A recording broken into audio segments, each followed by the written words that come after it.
podcast is intended for mature audiences. The views and opinions expressed are those of the panelists and do not reflect in any way those of the podcast partners, sponsors, or affiliates. Enjoy. Hi, this is Michael Buffer, and you're listening to the voice of the people. Let's get ready for Boxing Voice. Every day I'm hustling, hustling, hustling, hustling, hustling, hustling, hustling, hustling, hustling, hustling, hustling. Every day I'm hustling, every day I'm hustling, every day I'm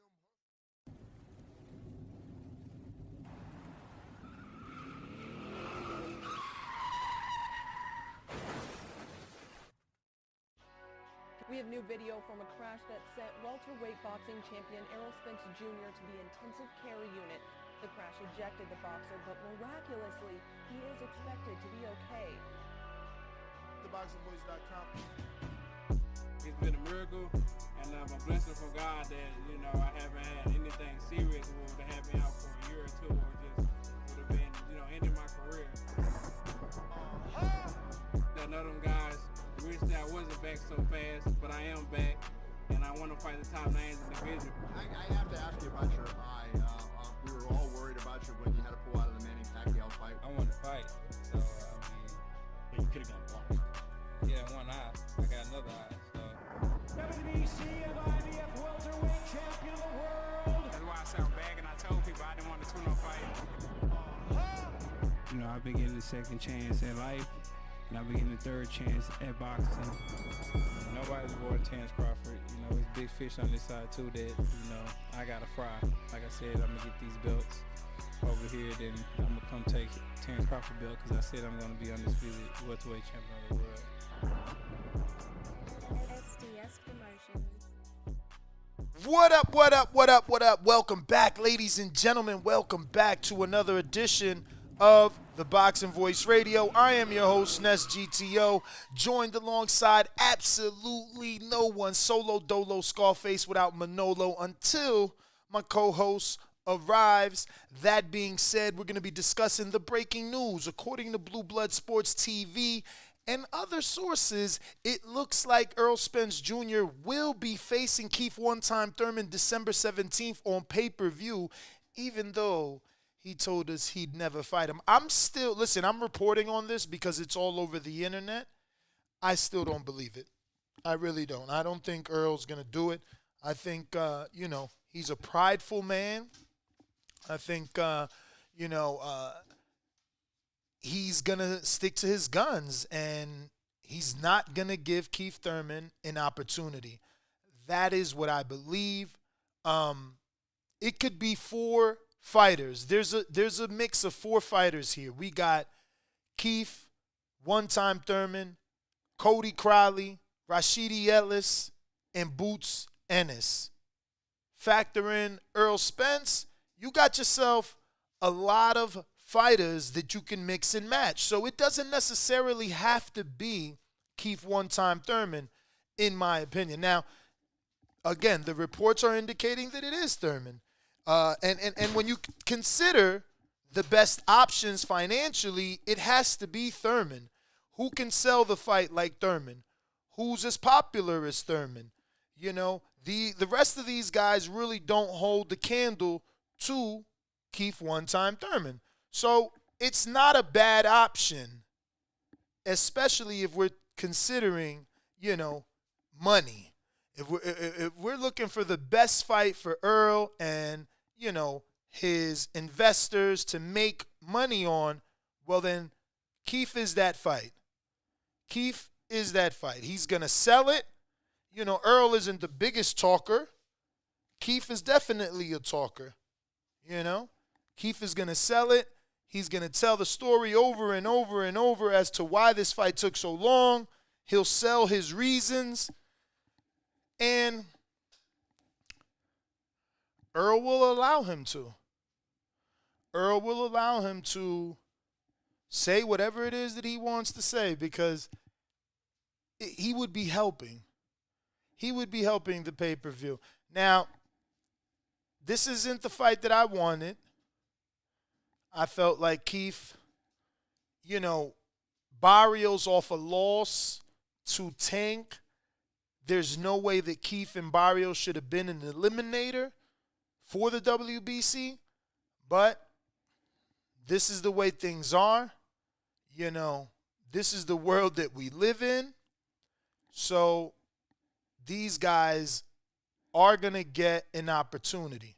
Again, if you're a true Errol Spence fan, you don't really believe this is happening. You believe Earl is a man of his word who told you many years ago he was going to clean up his side of the street and get all the belts, and he did that. You believe Earl is a man of his word that said, you know, he wouldn't fight Keith Thurman, and up until now, he hasn't fought Keith Thurman, you know. And he's been a man of his word. He said no tune-ups. He hasn't taken any sort of tune-ups.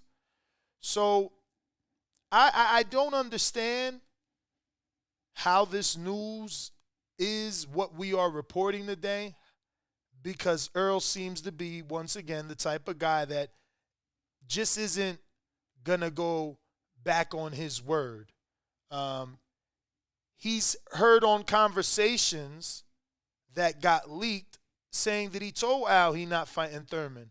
So he's been saying, I'm not fighting Thurman for so long that I just don't see how they're going to slide this one in on Earl. Did he agree? Was he forced to say yes? Was he forced to take this fight as a favor to Al? I don't know. I know that Jaron Ennis also came out with a similar tweet yesterday and, gave indications that he has something coming down the pipeline that is very good for him. His response, the emojis he chose, you could only interpret them how you want. But 15 hours ago, or rather 17 hours ago, Jaron posted, where are we at?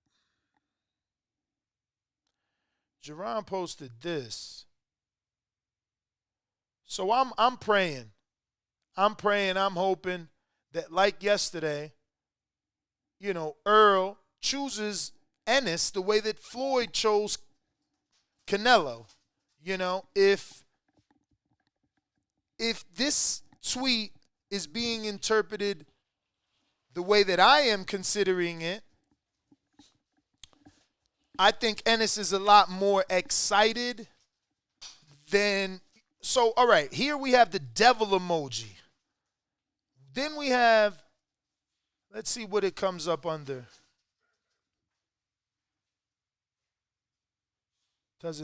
You can't hover on this like on YouTube. That's strange. So I'm gonna say this is there it is. Grimacing face.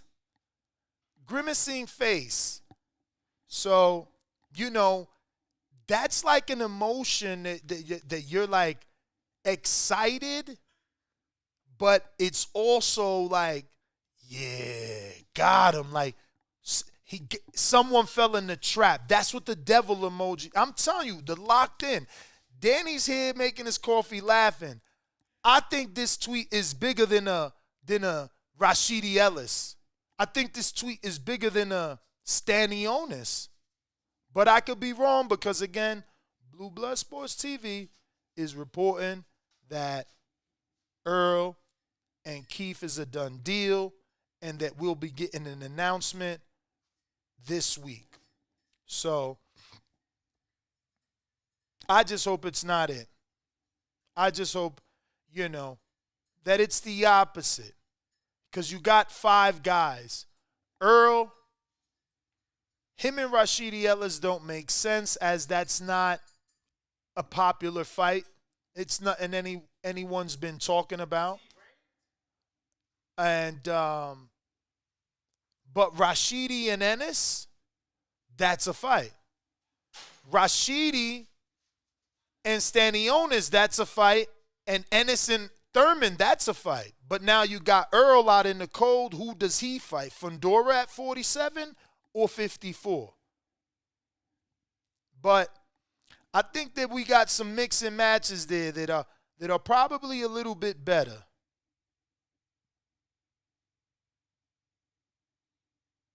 You know? So, let's see.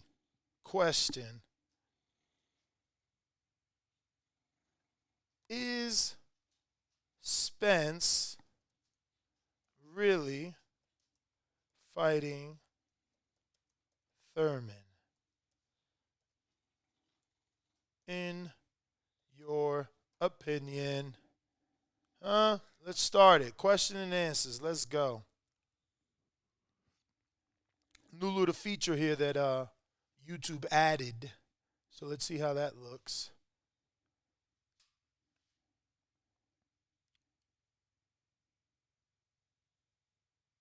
It says stop with the Rashidi. What is it? He's 14. That's why you're saying stop with it? Yo, but everybody knows he's, come on, bro. Danny don't want to put on his headset, but he want to debate. Like, bro, he's fucking ranked 14 because Golden Boy kept him in a dungeon. I can't hear you, bro, and neither could the people. Neither could the people, bro. All they can hear is jibber jabber. The point is, you know, he is good. He beat Alexis Rocha a long time ago. Alexis Rocha's had like 3 fights since that loss.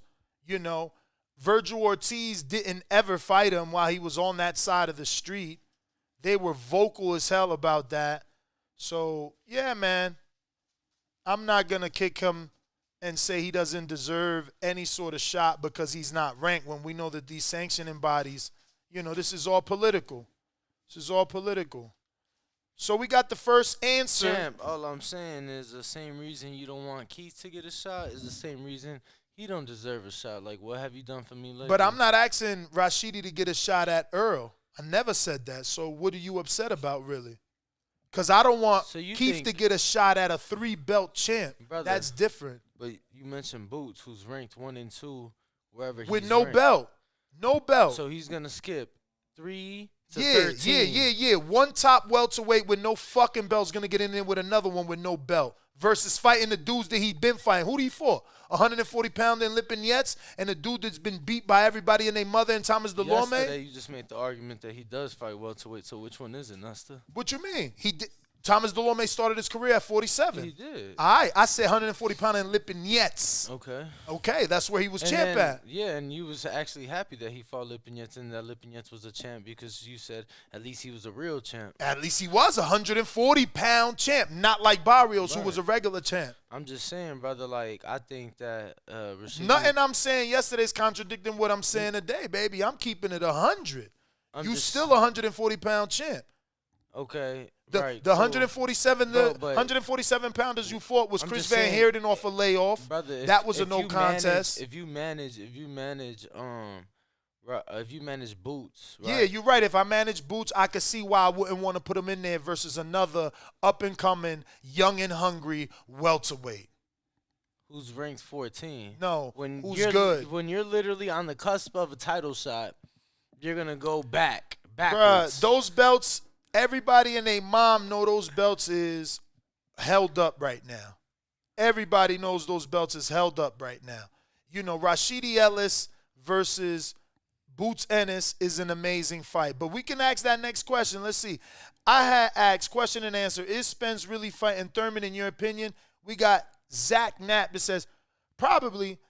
It's an easy fight for him. Thurman weak to the body. Easy knockout, 7 through 12. Damn, baby, you blanket in the whole second half. Jesus. And then he goes on to say, Thurman can't even grow hair no more. Spence won't take the Ennis fight. Too risky and dangerous. We got Carlos matching. It says, no, he will move up to deal with Fundora. I think that's the biggest fight. Which pay-per-view sells more December 17th, Thurman or Fundora? Well, I mean, that was a poll yesterday, and Fundora was, like, the least amount of options. Like, unnamed opponent at 54 had higher votes than unnamed Fundora. What opponent unnamed at 54? Exactly, brother. It was unnamed. That's the whole point. Your options was you put who's the fighter you just said? Fundora on pay-per-view, and that was 4th place in votes. 3rd place was Spence moves up to 54. You didn't even put a name. That even got more options than Fundora. So yeah, I think the world agrees that Fundora is not the attraction. Okay, Carlos, that's your answer. Boots and Thurman was pretty close though. That's your answer, Carlos. We got next up David. He says Rashidi been there. Ain't no skipping. He was top 10 before any of these guys was on the scene, and that's true, David. That's what I'm trying to tell Danny, that we shouldn't, condemn Rashidi because he was with a horrible promoter that has a history of not being able to so why condemn promote Keith, who had a horrific injury that he was fighters of from. color. We're not condemning Keith. We're just saying that a Barrios fight, no matter what the WBC says, isn't I'm in agreement. True and eliminator. I'm in agreement with All right, you, so brother. why we keep going back to that? Like, so we're announcing what eliminator has Rashidi for at least? But, brother, what are you doing? I'm not asking Rashidi to get a title shot. He don't need a fucking eliminator to fight Boots. Why you protecting that man? He went to the gym 2 times. Now he fucking Boots protector. Bro, because the fight makes 0 sense. No, you make 0 sense. Now Rashidi got to get in an eliminator just to fight Boots. I'm just saying, bro. No, you are just saying. Bro, because the Barrios fight at least was an eliminate, not a final. It didn't deserve to be anything. I'm not disagreeing with. Okay, so why you bringing it up as an argument point? I'm just saying because at least it was made, bro. At least that position, you feel me? Like they were put in that position. You're talking about a position that was made by sanctioning bodies, vampires, bloodsuckers, man. We talking real boxing. Right, real boxing. Once again, in what world does it make sense for Boots to take that fight? In the world of see who the fuck is the best. But I guess you live in another world. Let me answer some of these questions, He want to fight Errol Spence, Terrence Crawford. Is he getting Earl? Bro, is he getting Earl? Is he getting Earl next? Is he getting Earl next? We don't know. Because Okay. according, what was the emoji? What did it say when you put the mouse over it, chat? Because it sure had you believe Look, Rashidi. Now you got Rashidi Ellis, man. His trainer calling in. It sure had you wondering, or thinking that it was going to be Tell Rashidi next. Ellis trainer to join us on Twitter, Brandon, to make it simple. Now that Danny bashed him, he got to come defend himself. This is what I'm saying. I didn't bash anybody. Of course you are. You talking about, he not ranked. Motherfucker, that's politics. Bro. You know he not ranked because Golden Boy had him in a fucking dungeon. I'm not disagreeing he with ain't even none get a of that, candle. bro. I'm just saying, let's be realistic. That is being realistic. Right. The one that's not is you. All right. But we got hella questions. We using this new YouTube feature. So explain to me again, because you said that you do not believe those was the emojis. So who you think he fighting? No, I believe that those emojis represent a bigger fight than Rashidi and Stenonius. I'm hoping, but that's me wishfully thinking. What if it's Keith? That's better too. At this point, I know some are, Ness, you a hypocrite. Because at this point, I just want to say this out loud. None of you guys have been listening to me for months, if not an entire year. I've been saying Keith doesn't deserve a shot at Earl, and he should not be Ennis's next fight because we don't even know if this man is a fucking is he healthy? Is he gonna snap like a twig? Like, where is Keith's good fights in the last 3 years? Beating Barrios off of what Tank did doesn't mean nothing to me. It doesn't tell me that you are the guy to tell me that Boots is the guy. I need a solid fight in there, and that is Rashidi Ellis because he is hungry. He ain't trying to lose. Keith already rich. Keith is rich, man. This is another fucking payday for him. He asking for $10 million to fight Crawford. Like, y'all begging for Keith to get in there for fucking what?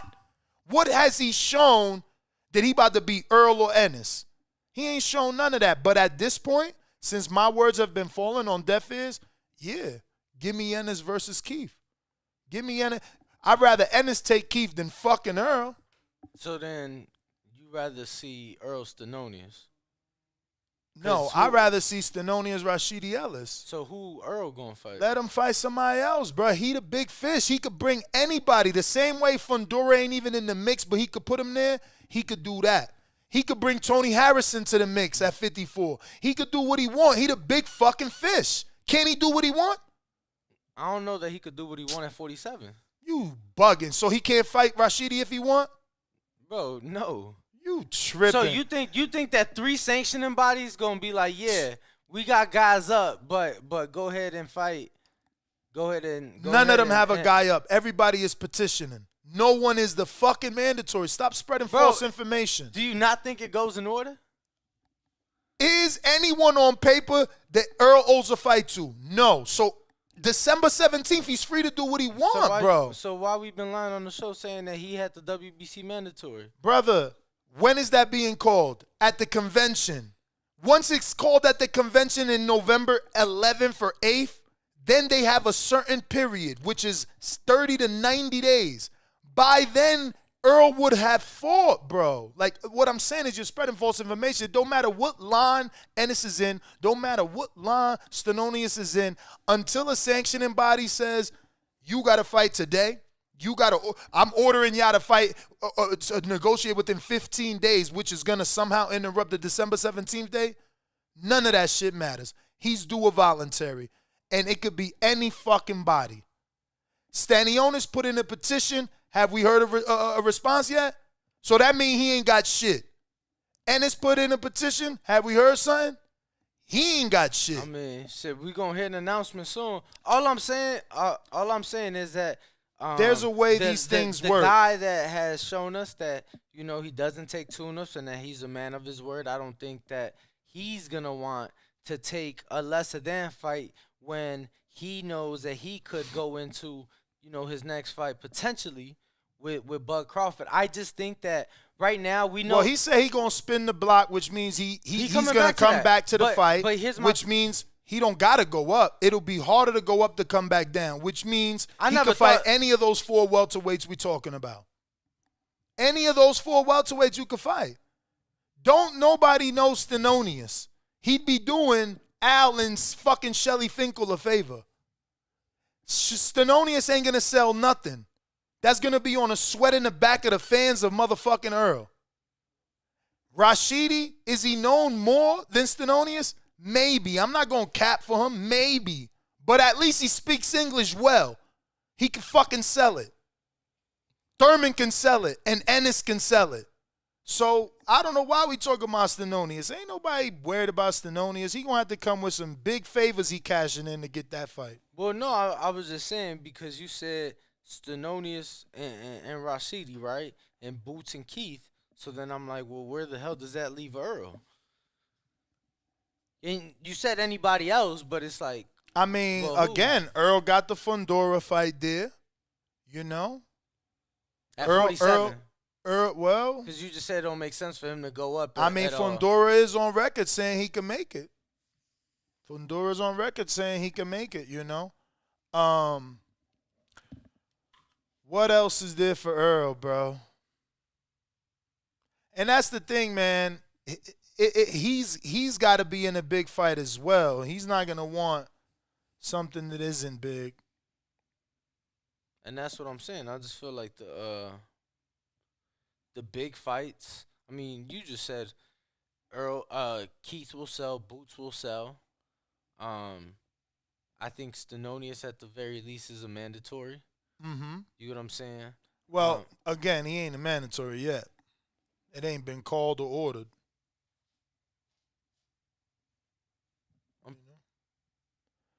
I think that's what's more important. Everybody's saying people are mandatories, but it ain't ordered. The fight ain't ordered. Yeah. But they don't, you know, just because a fight isn't ordered doesn't mean that they've lost their mandatory status. But that's what I'm saying. Keith still ain't a mandatory.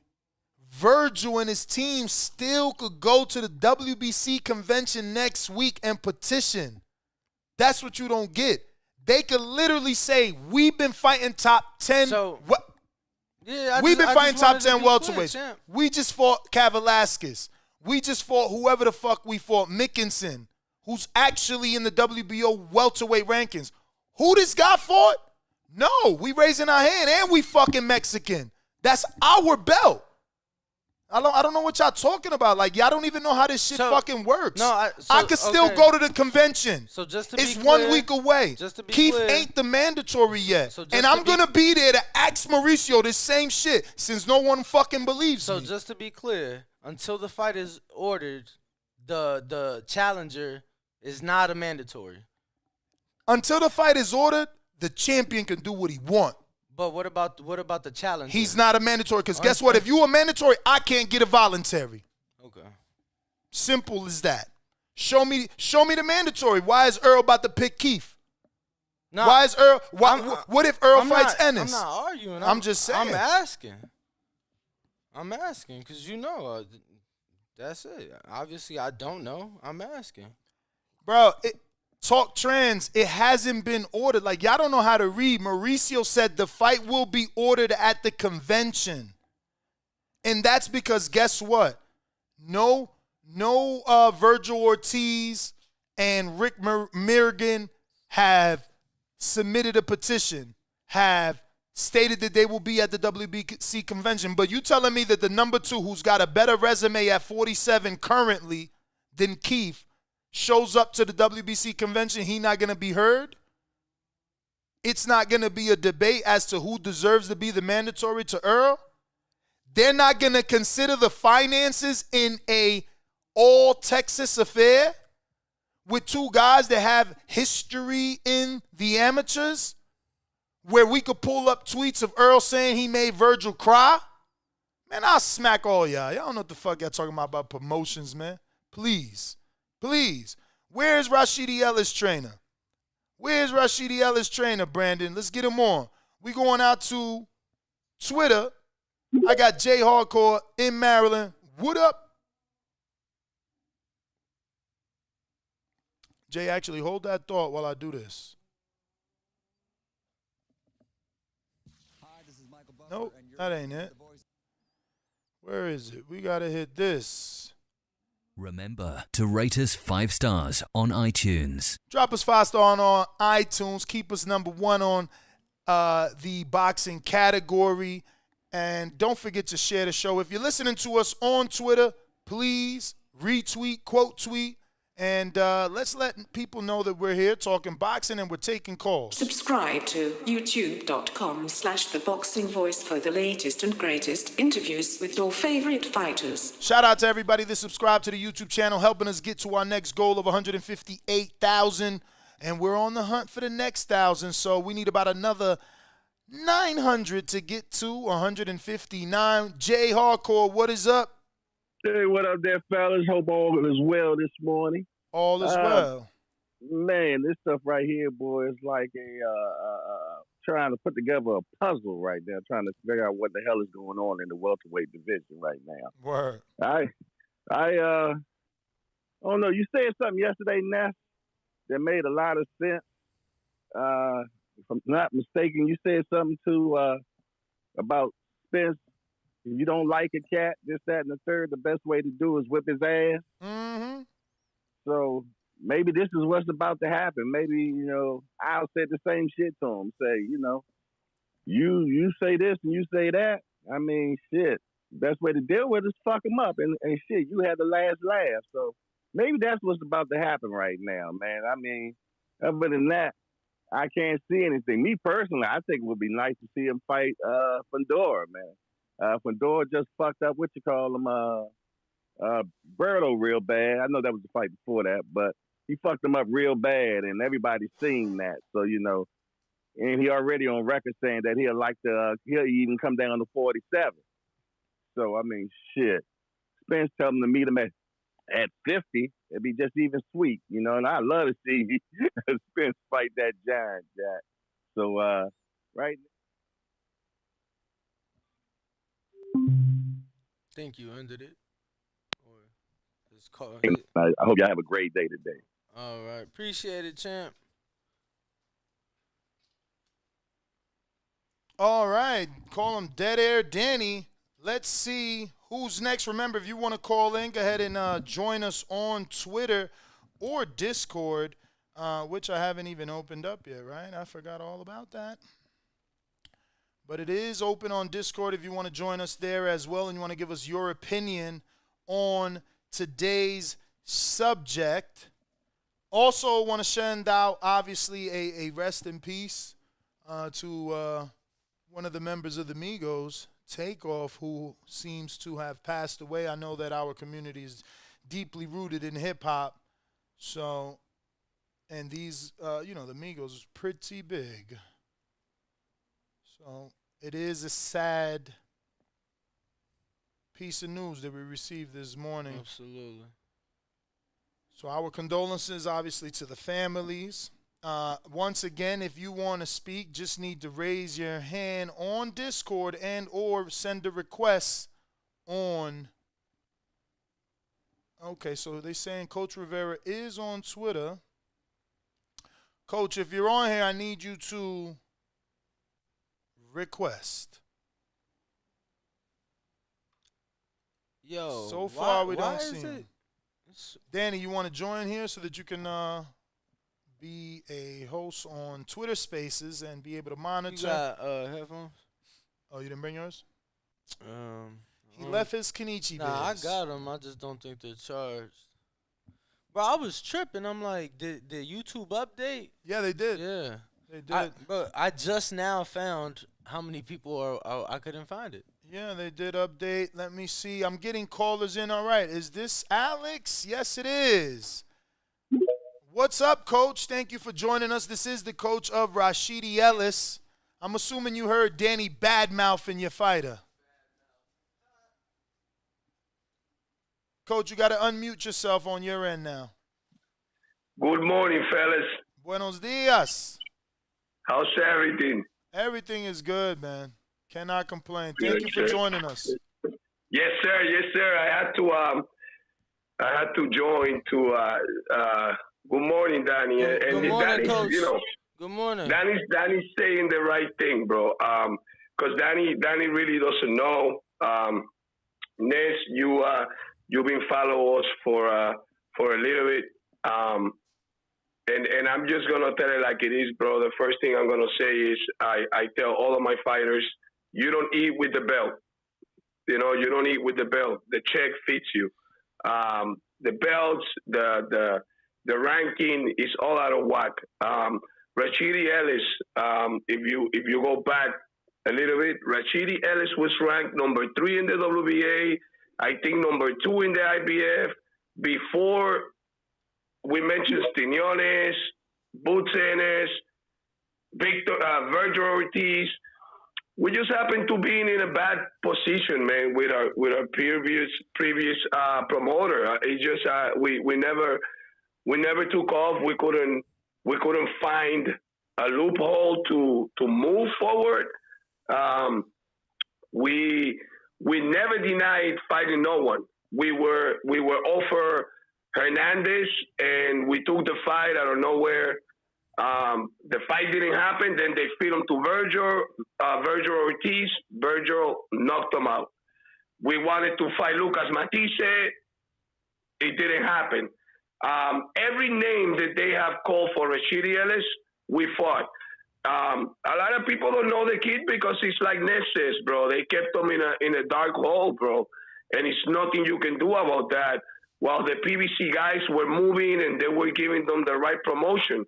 Now we're on PBC. Let's see how it goes.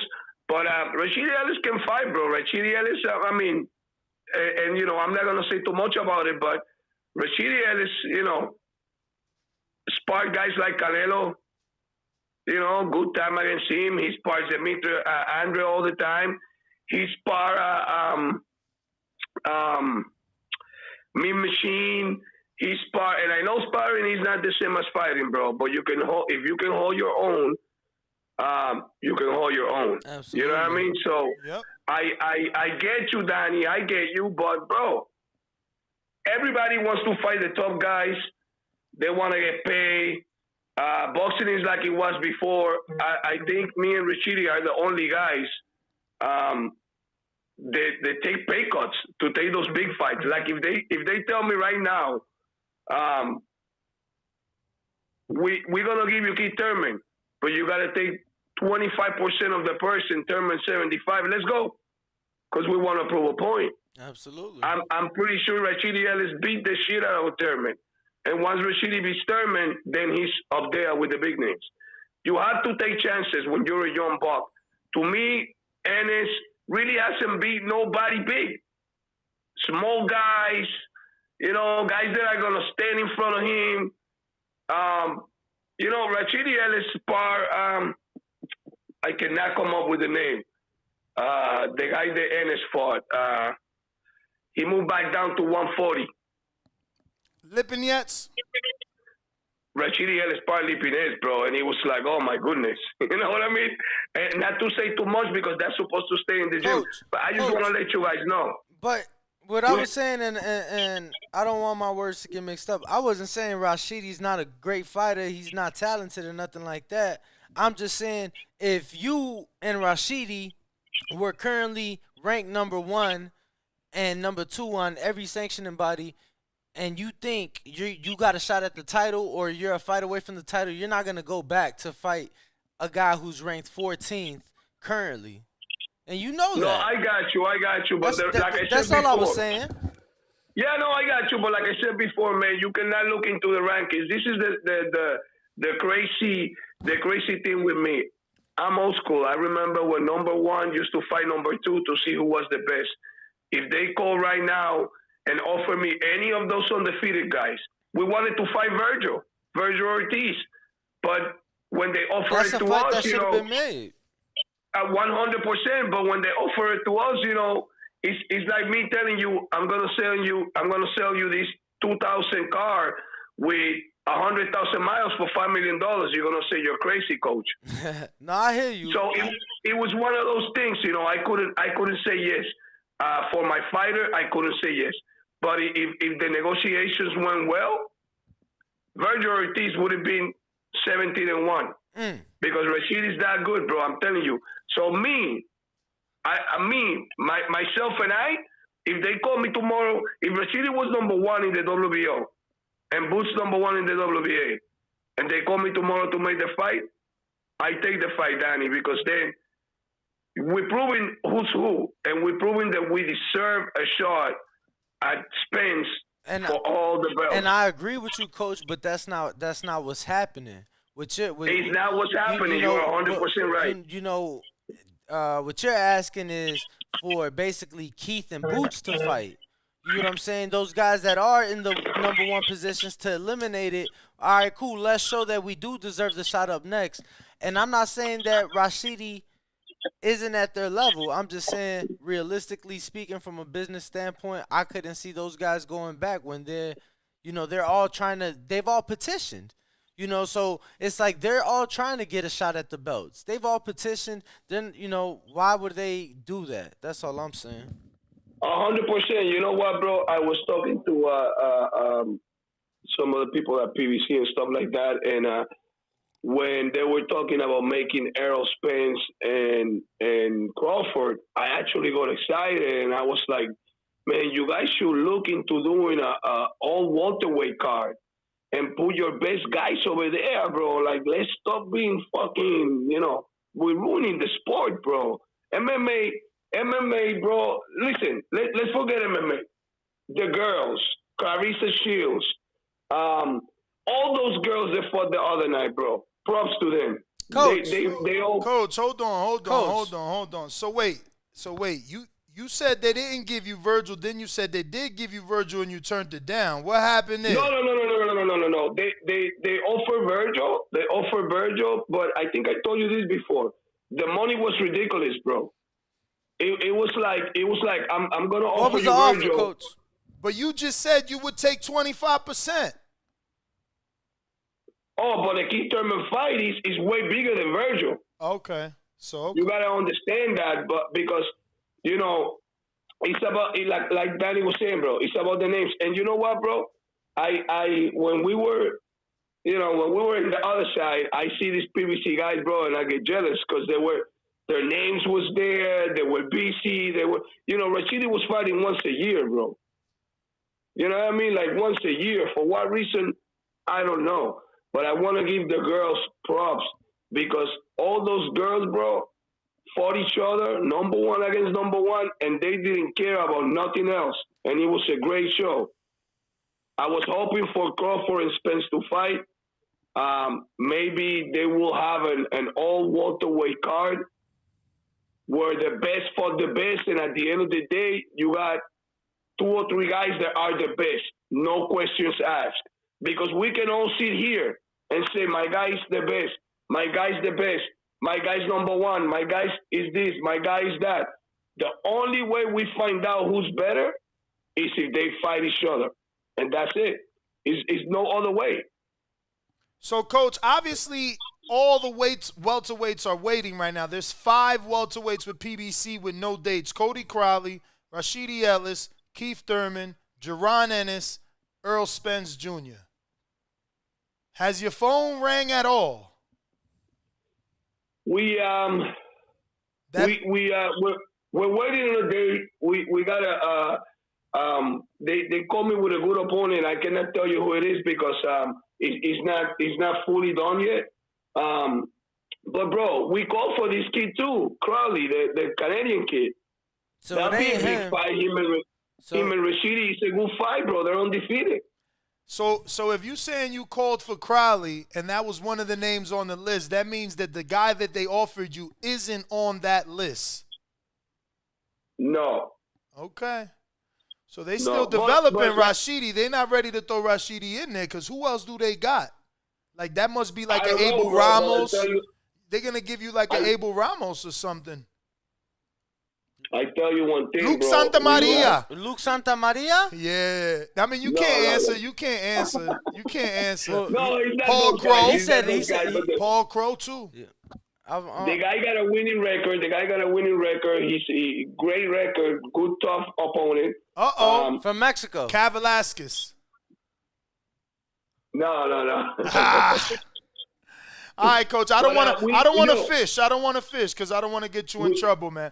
But I do thank you for joining us. Yeah, no, bro. Anytime. Like I said, bro. Like you know, it's a shame. You know, Rashidi Ellis is a great fighter, man. Great person. It's just things were not going our way, and you know, like I seen him, and I know sparring is sparring, bro. But I seen this kid in action, bro, and he. You know, I'm just not talking to talk, bro. I take care of my guys. Rashidi's like my son. I manage, I train Rashidi. I'm not going to say we're ready for this, we're ready for that, you know, if we're not. But, you know, I have no problem fighting any of those guys ahead of Rashidi in the rankings. Like I said before, he was number 3 in the WBA, number 2 in the IBF, something like that. We had the IBF Intercontinental. I mean, beats the kid from New York. He knocks him out, Eddie Gomez. They make us fight Eddie again. You guys are going to Minneapolis? I'm not sure, brother. So it's Jamal James, huh? No. Coach, no, but where are you guys at right now? In Massachusetts or San Diego? Massachusetts. Oh, that's unfortunate.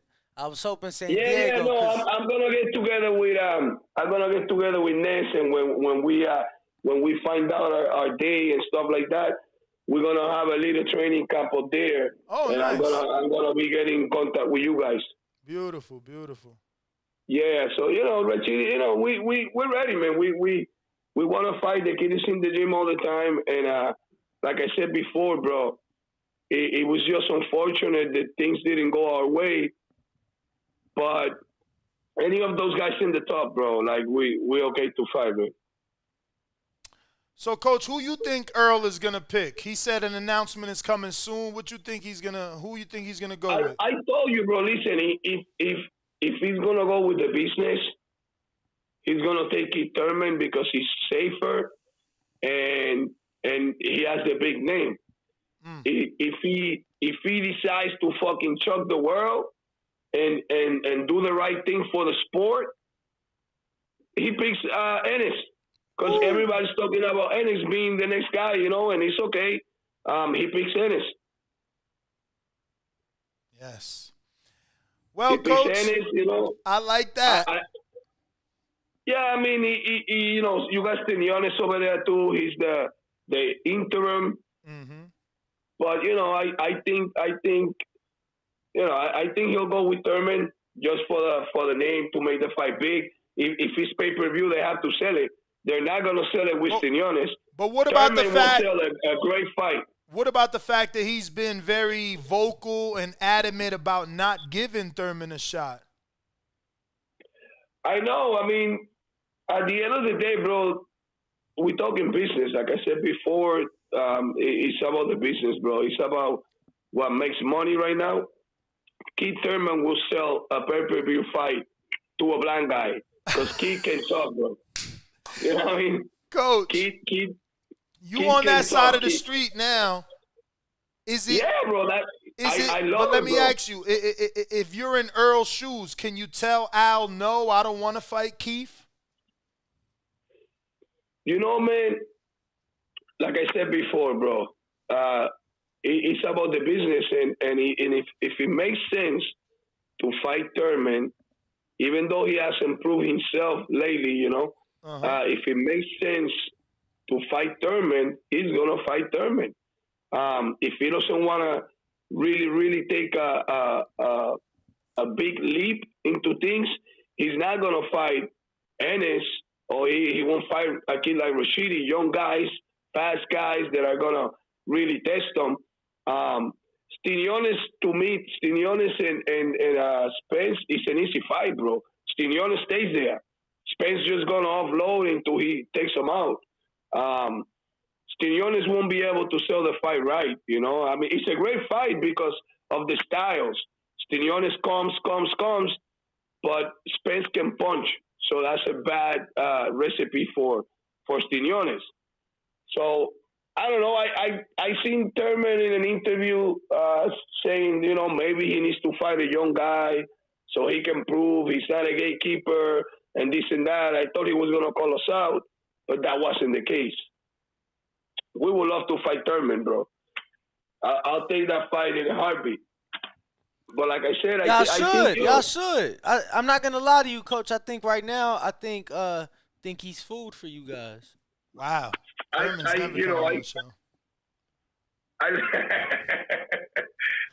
that fight, bro. I love that fight, man. And like I said before, bro, let's stop the bullshit, bro. Let's fight, bro. Like, some of these guys, before you know it, bro, they're going to be 35, 40. They're never going to get the fight they want. You know what I mean? Like, why are you chasing 10 birds when you have one in your hand? You feel me? Like, let's fight, bro. Let's fight. And let the best man win, bro. I mean, everybody, those big fights with the undefeated guys are a 50-50 fight, bro. I'm not saying Rashid is going to go in there and knock everybody out. They're real fights. But if you make those fights, you weed the whole division, bro. You got, like you said, 5, 6 guys waiting. Nobody knows what's happening because they're waiting for Spence and Crawford. I believe in fighting, bro. Let's fight. Fight, you're going to fight anyways. If Ennis, if Spence vacate the titles and move up, Ennis is going to get a title, he's still going to fight Rashidi in the future. Rashidi gets a title, he might fight Boots in the future, or Crowley, or Steniones. They're going to fight each other. Might as well do it now, give the fans what they want, and do it while you guys are young. Coach, man, I'm going to go ahead and get to some of these callers. We do appreciate you jumping on short notice and giving us your take. Please let us know whenever you guys come to the West Coast. We'll definitely, like I said, we're going to be in San Diego for the first time Saturday. So, we're trying to see who to visit out there and whatnot. So, let us know. You got it, brother. Thank you, guys. Keep up the good work.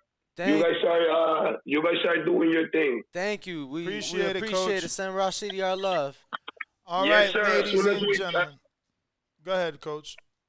As soon as we're in the West Coast, you guys are the first ones to know. All right, Coach. Appreciate it. Appreciate it. There you have it, ladies All right, and bro. gentlemen. That is Coach Alex Rivera, the trainer of obviously Rashidi Ellis. And it looks like we have Ari requesting to speak. Ari, what's going on? If you want to speak, we're using Twitter Spaces where you can request to speak, and we're using Discord.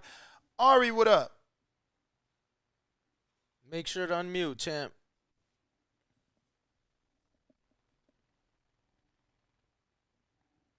Ari, you got to unmute. Ari, you got to unmute, brother. Hey, no, I couldn't hear you at first. Thank you for having me again. No, I just wanted to say, man, I see that Rashidi's coach is here. I just wanted to say, man, listen, Rashidi is somebody that the fans are excited about to see what he does next. Now that he's with the PBC, we're excited to see him hopefully being matched up with those, the top guys that he was talking about, the guys that are ranked. Staniones, Boots, Errol, hopefully Keith Thurman. And I think it's unfortunate that it seemed like after he beat Alexis Rocha, it's like they shoved him. Like instead of bringing him, keep putting him on the map, they kind of like just shoved him. So I don't know. That was just weird. That shit was weird as fuck. Yeah, because it's like he beats one of their top prospects that they're saying is like I said, like a golden boy top prospect, and then instead of giving Rashidi shine, they just like shoved him. So we know Rashidi made his PBC debut, and he made quick work of the guy, but we're definitely excited to see what he does next, man. So we just wanted to let the coach know that the people, at least boxing fans that I talk to all the time, are looking out for him and are hoping, to see him in there next. Nah, for sure, man. Shit, we was preaching on the show. I know we got Rashidi on earlier in the year. We was definitely fighting for Rashidi to get out that contract and to be a free man once again. Free at last, free at last. So we going out to Discord. Looks like Ari muted himself, so he's done. C-Dub, Alabama, talk to us. Thank you.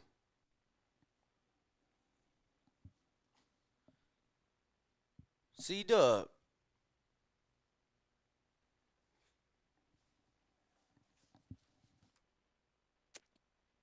What up, C-Dub? Yo. Yes, sir. What's up, fellas, man? TBV. Shout out TBV panel. Smash that like button. It's free. Do something with yourself. We got Rashidi Ellis. It was crazy, when I saw him, and I know he supposed to be like up and comer, high prospect, great contender, highly ranked. But then he was on the shelf, and then when he came from Golden Boy, he came to PBC and he was in the 6th rounder, right? The last time we saw him. I would have to put now you just got to understand that if that is true, he's going to look it up. But remember that's according to the finances. What's left, what they could give you. If they gave you a 6th rounder at this stage, that's got to be finances. Ain't no trainer asking for a 6th rounder. It was an 8 rounder. It was an 8 rounder, but you got to understand, bro. It was nearly a 2-year layoff. Got you. To be so highly ranked, I didn't think the long layoff was a reason to do an 8-rounder. I mean, maybe if you wanted to get him in a boots fight, soon. It's just you got to have him in some better fights. But it was schedule 8. I didn't see him going to the boots fight after the 8-rounder. Hold on, fans, because I love the way you tried to paint that picture. But it was a schedule 8 that went 1 round, and the dude got dropped twice in that first round. And then the fight before, tell the whole story. The fight before with Alexis, he looked great, bro. But think about it. All right, but you making it seem like you in an 8-rounder asking for boots. No, say that he demolished somebody in 1 round asking for boots. Thanks for letting us know that. So would you want him to be in a 10-rounder next, funny or as hell. You think you should get the boots fights next? No, I want him to get a 10-rounder next with boots for a non-fucking title fight. The Boots fight. Okay. All right. Well, it's a good segue. Boots has done nothing. Let me ask you something. The key fight. Let me ask you one question. Since you're trying to be a wordsmith, hold on. Let me ask you something, C-Dub. Since you're trying to be a wordsmith, who's a better opponent, Van Heerden or Rashidi Ellis? Rashidi. All right then. So why the fuck Boots out here fighting Van Heerden? Well, he's not with PBC. He's not with PBC yet. It is get down to lay down. I don't think Al's going to throw him any more bones. He's with Showtime. I know. But he's not with Delorme wasn't a bone somehow. What'd you say? Delorme wasn't a bone somehow? I mean, yeah. He threw him a few bones, but I said any more. I don't think it's going to be any. And I could be wrong. When did he sign? He may still send some ants to him. When did he sign to Showtime? Jamal James, Stanley Jonas, Rashidi. He may still throw them at him, but it could be nothing for him moving forward. The only thing we could hope for, Boots could hope for, is that he's going to petition the IBF. Then they strip Spence late next year after all this, after the mess clear up, and then he'll get a foreigner that's ranked in the IBF. Because they're going to avoid Boots like Allen Iverson avoided the weight room. I mean, we all know that, right? I hear you, Boots fan. Can I get to some more callers? Are you done? Are you done praising the man? What you mean he praising him, man? We know they're going to avoid him, man. But sure, man. Shout out Rashidi Ellis trying to fight him. Rashidi Ellis trying to fight him, and you and Danny trying to belittle him. You saying he was in an 8-rounder, and Danny saying he ain't ranked. But you saying nobody want to fight him. Come on, bro. Let me get to some callers, man. You out here playing. Y'all out here playing like nobody want to fight my guy. 2 people raise their hand. Nah. Nobody other than them. Yo. If you on Twitter and you want to request to speak, go ahead and do so. I got Danny over there checking things out. We going out to CYP.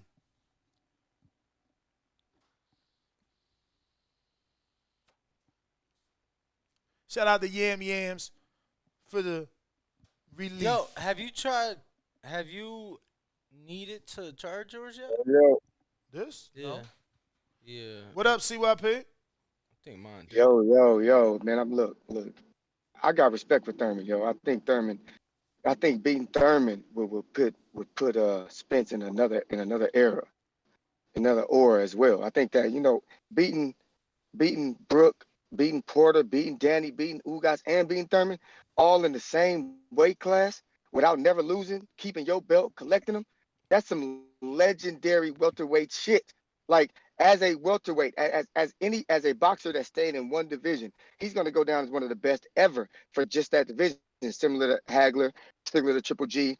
This is legendary because Thurman, he needed this fight. You know how it's like Boots. Andre and Charlo. They need to fight. Even though they don't like each other, they still need each other because whoever wins that fight could shut up a lot of haters, could shut up a lot of people. If Thurman wins, shit, he back. He back. But if Spence wins, game over. I'm a Bud guy. I love Bud. I think Bud will win. But Bud, if he beat Thurman, dog, he's not going to need you. I'm sorry. He's not going to need you. He's not going to need you if he beats Thurman. I'm sorry. He's not.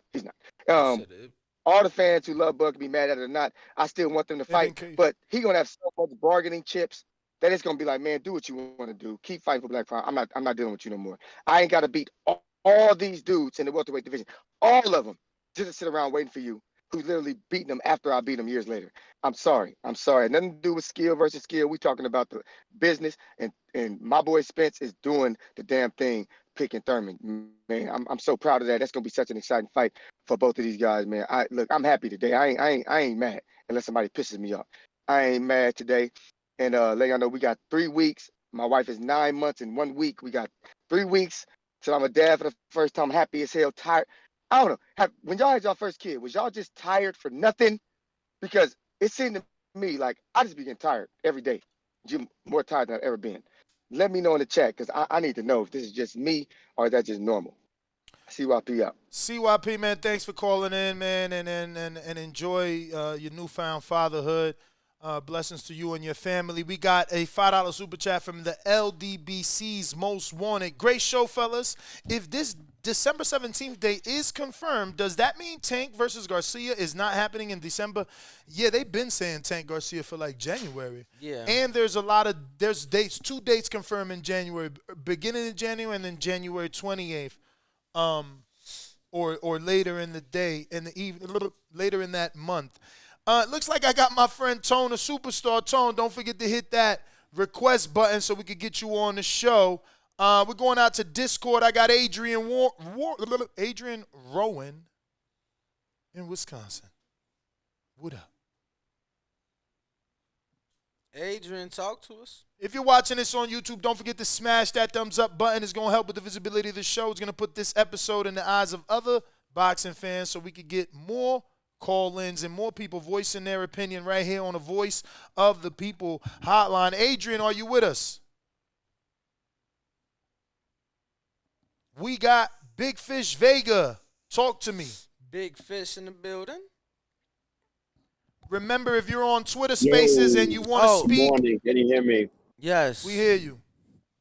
All right, cool. Hey, so this Thurman thing, like, is this basically almost like solidified through multiple sources, or is this just something that's kind of floating around from like one or two people's mouths? Hold on, say it again. Like this Thurman versus Errol thing, is this like something that you're hearing from a lot of sources, or we're just getting it from like we one or two people? Hey, listen, we can't dismiss Blue Blood. He's been breaking a lot of news. He's saying that this is true. You know, Thurman is in camp. He confirmed that to me. He told me if I come down, I'm welcome. That was before yesterday's show, though, so who knows if I'm still welcome. That being said, yeah, we got 5 welterweights that don't have dates, brother. I mean, it seems like it's true. We do have a December 17th locked-in date, don't we not? Yeah, so it was the latter. Okay, I just wanted to, you know, just go I mean, off the of that pieces a little bit. You know, the Errol pieces seem to be falling in place. I hear you, but listen, like, you know, you're hearing Rashidi Ellis's name. You're hearing Boots' name a lot. So there's, like you said, there's like 5 dudes without a date. So it looks like it could be a mix and match of multiple ways. Yeah, but obviously with the one again, named Boots, talking about the it, one that's not going to get the biggest name. But talking about it out loud, it makes sense for Rashidi to get the fight. Even his own coach, even his own coach is saying it will be Thurman because it's the biggest economical fight. But if Earl wants to shock us, it'll be Spence. I mean, it'll be Ennis. Boots. So like, you know, so it's not hard. Like, it's only 5 welterweights. We know for sure Earl ain't fighting motherfucking Cody Crowley. So now we left with 4. We know for a fact his coach, Rashidi Ellis' coach just said. But that's what I'm saying. You can eliminate the names. Coach Rivera just said it ain't Ellis, and we know it ain't Crowley. So it's only Ennis, Stenonius, and Thurman. And then we got to factor in who's going to make the most money. Man, it ain't Stenonius. Al ain't stupid. He ain't putting Stenonius on no fucking pay-per-view when he could do Keith and Earl. But Errol has said multiple times, I ain't fighting Keith, no matter what they say. Okay, so you tell me. So you tell me. On his word lately. All right, and you tell me 2 things. I got 2 questions for you. What's a bigger pay-per-view? Ennis, Earl, Ennis, Earl, or Stenonius Earl? I would assume Boots because he's domestic. All right, and what do you think Earl's gonna do when Al says you gotta fight him? He'll have to make a decision: vacate, move up. I'm sure he would want to do it at the same time. You know, he already said he already said he's spinning the block, man. If Al's telling him, bro, I'm your advisor, this is the best fight for you. He's not 100%. He's gonna sell the fight. He did $600,000 with Pacquiao. Earl gonna say yes, man. I guess we'll see. I mean, he's been true to his word. We just heard that recording. So one again, you know, back up what he's been saying. You know, like spin the block on that. Then he said, I ain't trying to fight Thurman no matter what. So that's why I'm just, you know, I just don't. I'm not sure about it. I get it. Since your name is Big Fish, you believe that Big Fish Earl didn't lie to his fans and he ain't fighting Thurman. I mean, like I said, he's been staying true to it.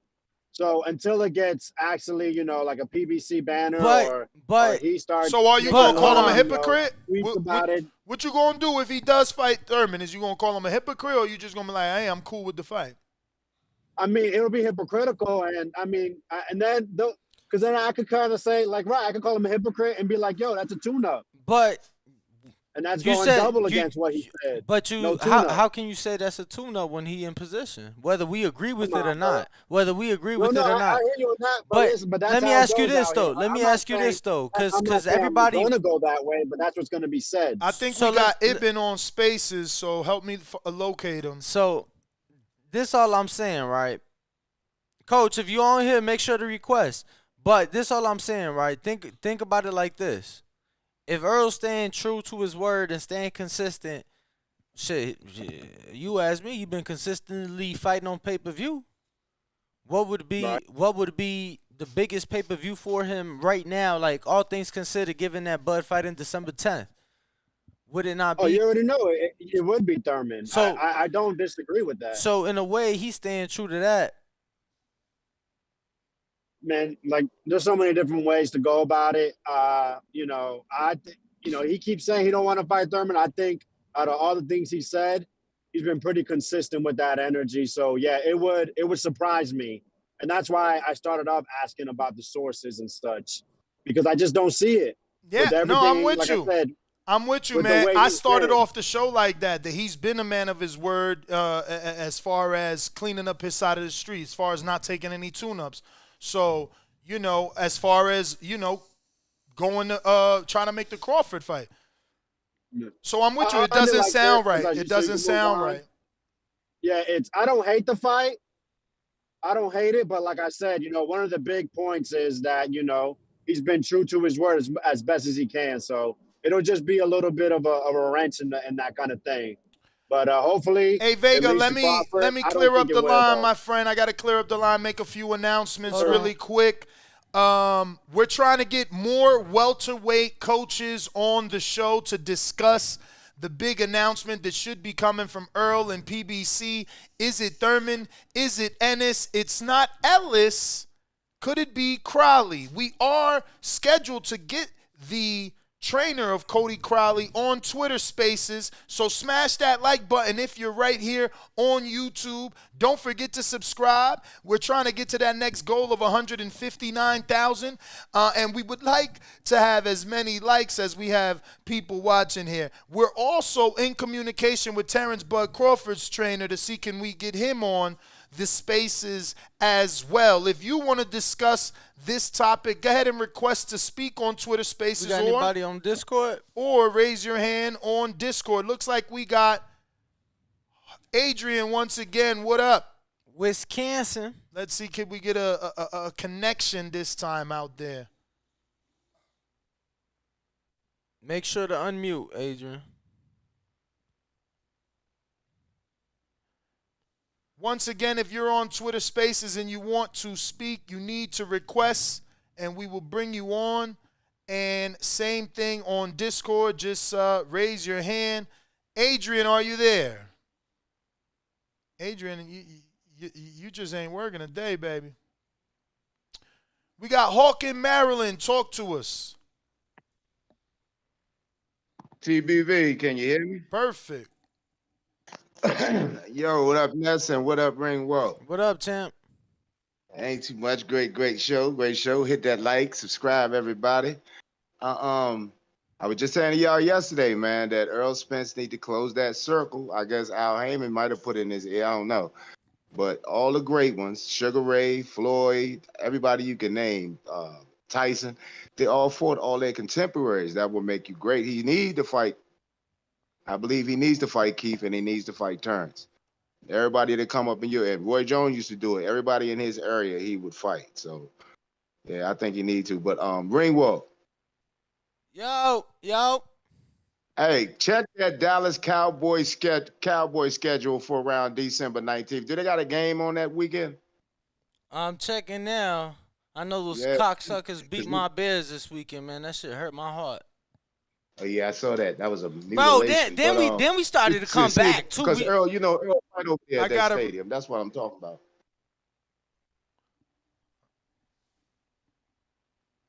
You done, Hawk? Oh yeah. I was just wondering. Did he know? Man, fucking. Let me check, bro. Hold on one sec, cause I was trying to pull it on the computer. I just got a million tabs open. I'm checking now though. You said That's December. that's Earl's Yeah, Earl's spot. yeah. I hear you, So champ. I hear you. if that ain't I hear open, then you. I don't know about the No, the 19th. Cowboys So on the whatever. road. The Cowboys on the road. Okay, maybe that fight gonna happen. Yep, they're playing in Jacksonville Maybe that that fight weekend. gonna happen, player. Yep. So. All right, but that's my call, bro. All right, champ. Appreciate you. All right. All right. Looks like on Twitter Spaces we have Levon. What up?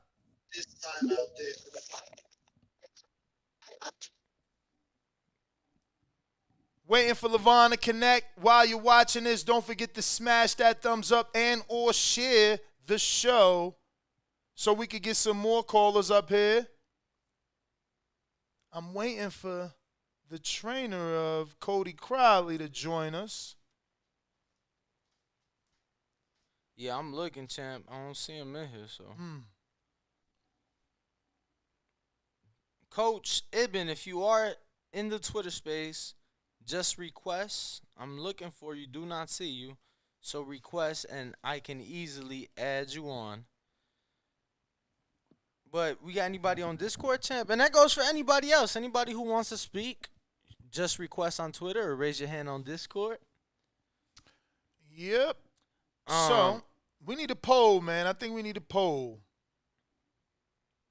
Who's Earl going to pick? Yeah, I guess who is the announcement? Who's the fight? Who does Errol pick?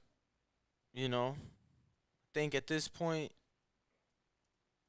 you down to what? Keith Thurman? You're down to Stenonius? You're down to Jerron Ennis? And then what would be your fourth one, Us? I mean, isn't it Keith? That was the first option I said. And then we said Jerron. And then Stenonius. So who is numero cuatro? It ain't Ellis. You're going to have to put Crowley there. Is there another person? Let me check the rankings. I actually have them pulled up. I did have them pulled up, motherfucker. Let me see. All right, so yeah, Cody's 5 in the BO, which if you look at it, well, that don't matter because Terrence don't got that. I mean, Earl got that. Fuck! Terrence got that. Earl doesn't, so that doesn't matter. In the IBF, let's see. There's a guy named Karen Kukadadajian who is ahead of Keith Thurman. He's ranked number 4. Yo, well, let's just go with the ring. Hold on. And then the BC. Let's go with the ring. You got Keith. Because it could be Virgil. He could offer Virgil to fight. It's a voluntary. Virgil did petition too, right? I don't know. He ain't petition? I'm hoping he goes to the WBC. Oh, no, yeah, that's what you were saying. And then I already did it, man. We going with those. Ooh. Or what about Thulani Mbenge? He number 7 in the BC. He ain't fighting Mbenge. He ahead of Cody Crowley. He ain't fighting Mbenge. Okay. He ain't going to do it. And then the BA, you got Virgil number 1 again. With Stenonius as the regular champ, Boots number 2, Keith number 3, Conor Ben number 4, which he definitely out. Conor is out. Ugas, who he just beat, and then number 6 is Gabriel Maestre. Gabriel Maestre. That's probably a good fight for Rashidi Ellis, since they're not giving him any of the higher ranked names that we were talking to his trainer about. Once again, if you want to speak, you want to voice your opinion, whether you want to do that on Twitter Spaces, you can request to speak, or on Discord, you can raise your hand to speak. BX the Don, talk to me.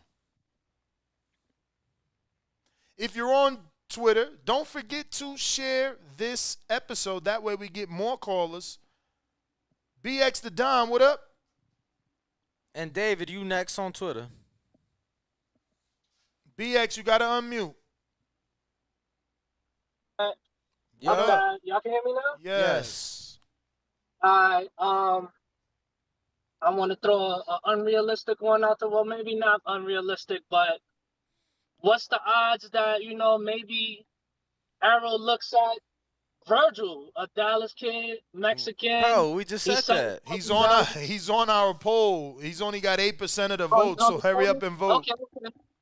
Maybe that's real. Maybe that's a realistic option because he's a Dallas kid. Might have a little respect for him and gotta sell on Dallas. But I wanted to ask y'all, if we're gonna compare, how big of a bet it would be between Errol and Keith and Errol and Boots. I think Errol and Boots will sell well on pay-per-view. I think the boxing public put some respect on Ennis's name, and he's the hungry up-and-comer the same way Errol was, and I think it'll make a big statement. Errol saying, I'm gonna take Ennis and do what Keith didn't do with me, and make this fight happen and show you. Show you Keith, a thing or two. Yeah, show Keith what he should have did. That would be amazing, bro. But that almost sounds like a fucking movie. Yeah, it does. It does. But, a man could dream, right? And I'm dreaming with you. All right, that's my call. All right, brother. Thank you for calling in. Shout out to our sponsors, Kenichi Beer. Head on over to KenichiBeer.com and get your set of Hibernation 5s. Danny uses them. Danny, show them what they look like in real life because we're actually using them right now to conduct this Twitter space. Had we not had these Kenichi Bears, which connect via Bluetooth, you'd be getting a lot of feedback over here on the live show because of Twitter spaces. So head on over to KenichiBear.com, get yourself a set of Hibernation 5s and support your favorite podcasts and their sponsors. Now remember that this company is by a 17-year-old amateur. So all the proceeds go to obviously helping him get to all the tournaments and travel to continue his journey being a boxer. Looks like we got David on Spaces ready to rock and roll. What up? Make sure to unmute, champ. And Coach Ibn, I know you in here. I'm looking for you. I'm oh, he is? Well, I'm being told, but I'm being told it's like under a different account. So I mean, could he tell us the name of the account? Yeah. Could he raise the hand? I see you. I see it. I see you. Wait, let's go to him first. Yeah. I just invited you to speak, so make sure to accept that. David, if you want to rock and roll while we wait for Coach Ibn, you got to unmute. Yes, sir. Yes, sir. How y'all doing today, man? I'm trying to talk about Alexis Roja because I put a comment in before, like earlier on when we were talking about Rashidi Ellis coming back and fighting one of these top guys. Like, in my eyes, man, Rashidi Ellis is top 5. I mean, I was just looking at the rankings where all these other guys are. Like, Rashidi was top 3, top 4 before any of these guys made the top 20 debut. I'm pretty sure Alexis Roja is like top 7 in the WBO, and we're talking about Rashidi Ellis not being able to crack the top 10. And like, if you see the beating he put on that boy only 2 years ago, it's kind of weird. Like the way I see it right now, I don't see much more people higher than Rashidi Ellis except like the big dogs that we're already aware of, like the Ennis and Spence and. I don't think I think he takes Thurman pretty easily. If somebody gives that fight to Rashidi Ellis, that Thurman fight, I'm pretty sure he takes Thurman out, and Thurman never comes back. Like, say what? He said never comes back. I know. Puts him into retirement. What? Serious fighter, man. I seen him when he was rocking down with Broner back in 2015. Bro, dude was just top of the line. Like, I'm talking about a Rolls Royce class fighter, man. But like, obviously, it doesn't happen all the time that you get the right promoter and you get fight. If this dude had gotten the that these boys got, I'm telling you right now, he'd be a champion. No ifs, thoughts, or buts. But the only way I can see him coming into the picture is, I reckon he should ask for a rematch with Alexis Ross, get him in the top 10, and then nobody's going to run away from him then. Because right now, they're all looking at him as somebody who's out in the top 20, but that's top class, man. Rashidi Ellis is a top class fighter. I'm behind him all day, all night, and he's going to prove it, man. He's going to prove it. Yeah, that's all I have to say, man. All right, champ. Appreciate it. So Nonito Donaire says he typed something in the YouTube chat. I don't see it. If anybody sees it, send it to me. Give me a screenshot or something. He obviously had a message for a shout out to the champ always tuning in. Shout out to Rachel, always tuning in. Even joins our back call on Discord. And we're taking calls on Discord. For those that don't know, now you know. If you want to join the show, Discord is available. Just raise your hand. Same thing on Twitter Spaces. Request to speak. They did say that we have the trainer of Cody Crowley in there, but he dropped off. He seems to have dropped off. Technology, my friend, technology. So Brandon sent him the Discord link because he says he also has Discord. Okay. Bomac, unfortunately, he said they just got to the track, so he isn't available as they are working this morning. Hit up Bozy. You got that number. Let me see if Bozy want to jump on. You got that number, champ. Let me see. Bozy. Who we got? Any callers? I'm checking Twitter. Nobody on Twitter. Let me hit up Yo, my man. Ness, but I am being told that what? There's gonna be a title fight on that December 17th undercard. Oh yeah? With one of your fellow Dominican brethren. Who that? I'm being told Mr. Albert Puello. Versus one of two people. Who that be? I heard, I don't know who gonna get it. I just heard two different people got to fight. Two different people got to fight, defending that strap. But then I reached out to Broadway. He seems to believe that it's gonna be Antoine Russell to get the shot, but next year. He says it'll be early next year. I'm being told otherwise. We'll see, though. We shall see. Did you send the link for Discord? Brandon. To Brandon? Damn, how does he not have it? Man, he tripping. But we got a request on Twitter Spaces. What's up? Who's this? Looks like Surreal. Hey, how's it going, fellas? This Did is I my say that first right? time. Did I say that right? Yeah, that's funny. You actually said that perfect. Okay. That's my last name, Surreal. My father was like from the islands, one of the Virgin Islands. Okay. Shout out to my Caribbeans. Yeah. Appreciate you guys. Y'all guys put on a great show. Like I said, this is my first time tuning in. Well, speaking, I've been following for a little while. One thing I just wanted to throw out there, if Errol does take the Thurman fight, do you think he would need Crawford if he had boots on the table? What do you mean leave Crawford? No, need Crawford. Hell like yeah, dude. Boots ain't got the last belt, champ. Yeah, Boots ain't got the belt. But I hear what you're saying. I love that fans are making Ennis as big as Crawford because he is a threat and deserves a shot. He doesn't deserve to fight for a vacant title. Gotcha. Yep, that was pretty much all I had. I was just thinking about legacy-wise. I mean, ideally, of course, you want that Crawford showdown, but when you say spin the block and you literally have to go through 2, maybe even 3 mandatories, you could literally be burnt out dealing with the welterweight division by then. Word. But that was all I had, fellas. Y'all keep doing y'all thing. Appreciate y'all. All right, brother. Thank you. Crazy. How we gonna go over that far in one day? Ibn, is this you? As yes. But you got it. You got to accept. I'm gonna invite him to be a co-host since he playing games. I think he said that he's not on the app. I think he just on the mobile.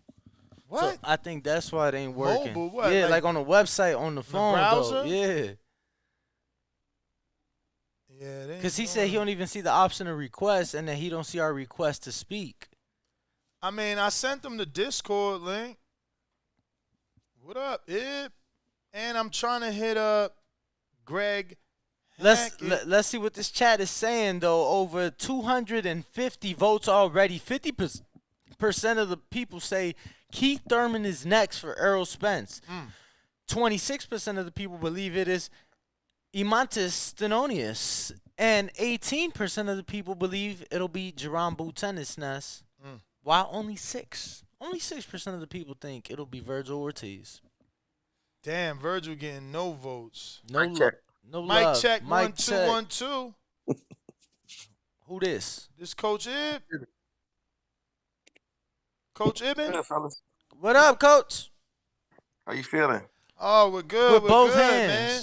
So we're joined by Ibn Kaysen. This is the trainer of Cody Crowley. How are you, Ibn? Buenos I'm dias. good, man. I'm a boomer, man. So all this technology, it's hard for me to get things popping. Hey, man, you got it popping. You in here now, man. So we had Coach Rivera on, the trainer of Rashidi Ellis, because I was trying to make a case that, there's a possibility Earl could fight an Ellis if he is true to his word and doesn't want to fight a Keith Thurman. So obviously, Danny shut that down. The coach called in and made a case. Your fighter is another available welterweight. Do you think you guys get that call? Because Spence put out a tweet that, a fight announcement coming soon. Man, I have no idea, man. This boxing game right now is really effed up. So I don't know. I think we in a stage of turmoil where everything is just up in the air. So I mean, we could get a call. We could not get a call. I mean, it's this. This is boxing. We're ready. We'll be ready if we do get the call. We hope when we get the call. We want to fight them. We definitely want to step up. But I just don't know. I mean, I thought that the Errol Spence fight was supposed to happen. I mean, but it didn't. So, and now everybody's career has been put on the shelf, on hold, while we trying to scramble to make things happen. But Earl, if you need somebody, you need a dancing partner, we definitely there. Now, why would it be more than just the payday for Cody Crowley? What does he bring to the table that you think he'll be able to dethrone the 3-belt champ? That really many only think Crawford and maybe Ellis could do. Excuse me. Boots. I mean, it's a lot of. I can understand that Cody really hasn't really proven himself to to be on that level. I would say because he hasn't really had the chance to. I mean, we've beaten the people we needed to beat so far. But I mean, just for people to be thinking that he could beat possibly one of the best powerful pound persons in the boxing on the boxing scene, I can understand why they wouldn't think that. Me as his trainer, I mean, I would tell you why we can beat him, because the style matchup it matches up perfectly for us. I think that he presents the best type of style for us to fight. That's going to actually allow Cody to shine. One of Cody's greatest attributes is his work ethic, and I think that is one of the main reasons why Earl is able to conquer a lot of these people, because he has a high work ethic, and I think we can nullify that, with our work ethic. And there's a couple other things that are happening. Obviously, I just think Cody's a very smart fighter. He has a very smart team behind him. Without trying to be cocky or anything like that, I believe, that I'm a strategist as well myself, and me and Cody have a nice synchronicity where we work together very well when we're in that corner. It's not just my brain, it's not just his brain, it's our brain. And I rarely see fighters that have that kind of chemistry, fighter-coach chemistry, where, it's two brains really working together. Normally I really see, the fighter either doing all the work or the trainer just calling all the calls. But I very rarely see, the two brains working together. And I think when you have me and Cody together, that's what you have.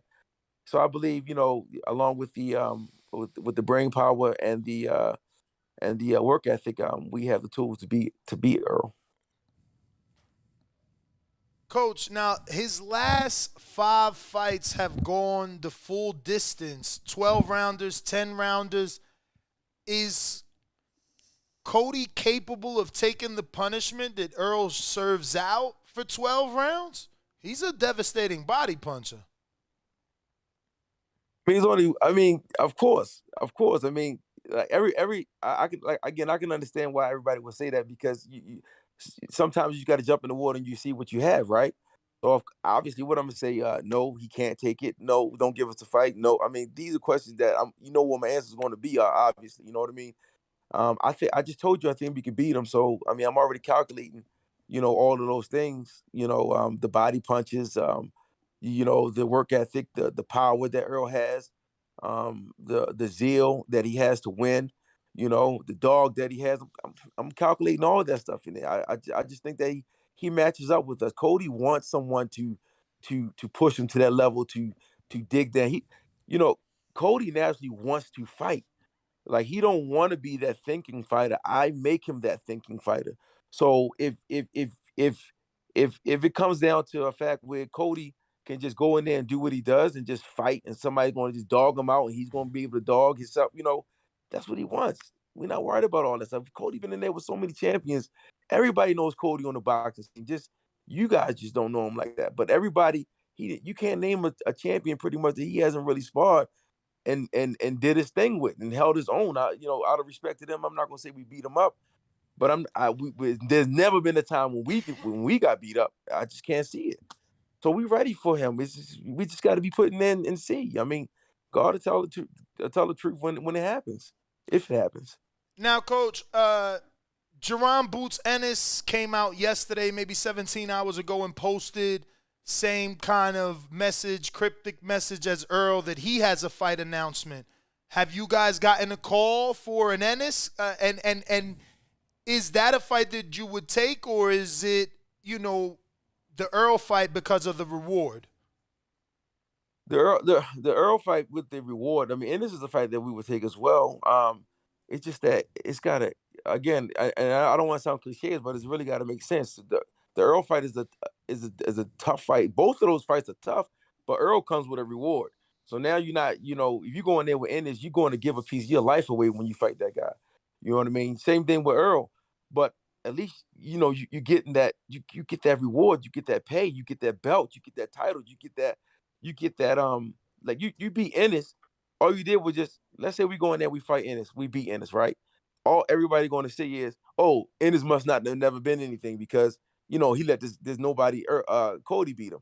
So we don't get any reward. But you do get that ranking. He is the mandatory in the IBF, so you do get that standing. I know, but how long? But the mandatories don't mean anything these days. It doesn't really mean anything. How many times somebody be a mandatory and be sitting there waiting for a year or 2 or 3?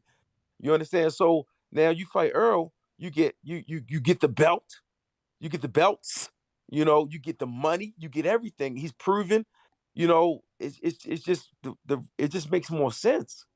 It just makes more sense. So obviously, again, hold on. How about this? Just tell me, if we fight Ennis Boots right now, right, and we beat Ennis Boots, it's no way in the world y'all gonna say Cody's good. Y'all not gonna say he the truth.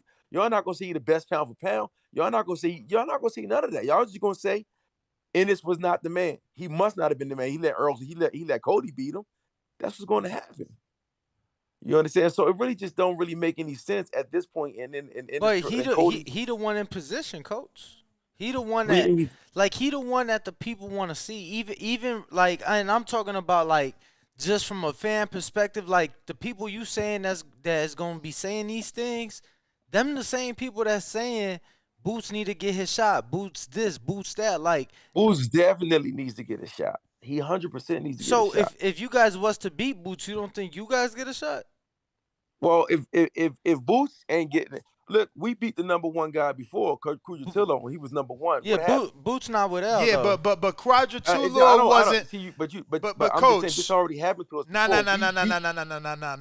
Coach. You cannot compare Cujatillo to Ennis. Ennis is on the cusp of being a star. Cujatillo was a dude accepting step-aside money that never fought on U.S. TV. It's 2 different things. Okay. What I'm saying is that Cujatillo was number 1, right? He was number 1. Okay, we beat the number 1 guy, right? So we should be number 1.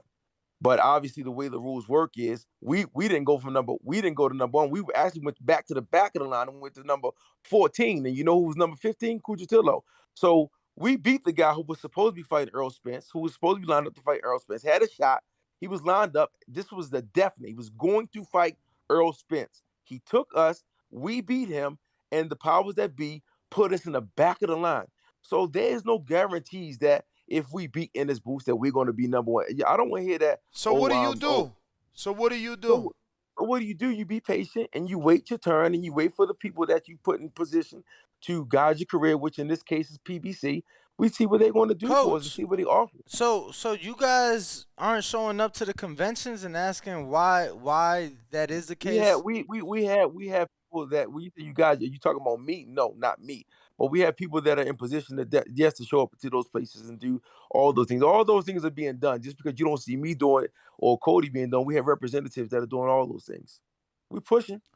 So, Coach, how would you like it to work out? I mean, obviously both Errol and Spence have announced fights coming soon. Who do you Errol and Ennis have announced that they are going to be making fight announcements soon. So who would you like realistically? I know you want Cody to get it, but who do you think Errol chooses?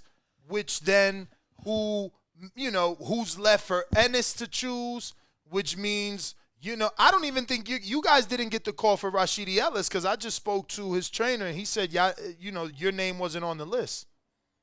No, I think that, again, I don't, a lot of these, unfortunately, I'm not privy to a bunch of information as well myself because I'm quote unquote just a trainer, right? So they don't tell me a lot of stuff. So I'm just in the gym and, I do weigh in on the decision on who we do, obviously, because I'm the trainer. But as far as the political stuff, a lot of times I really don't get the privy to that information, and that's just because of the way the system is set up.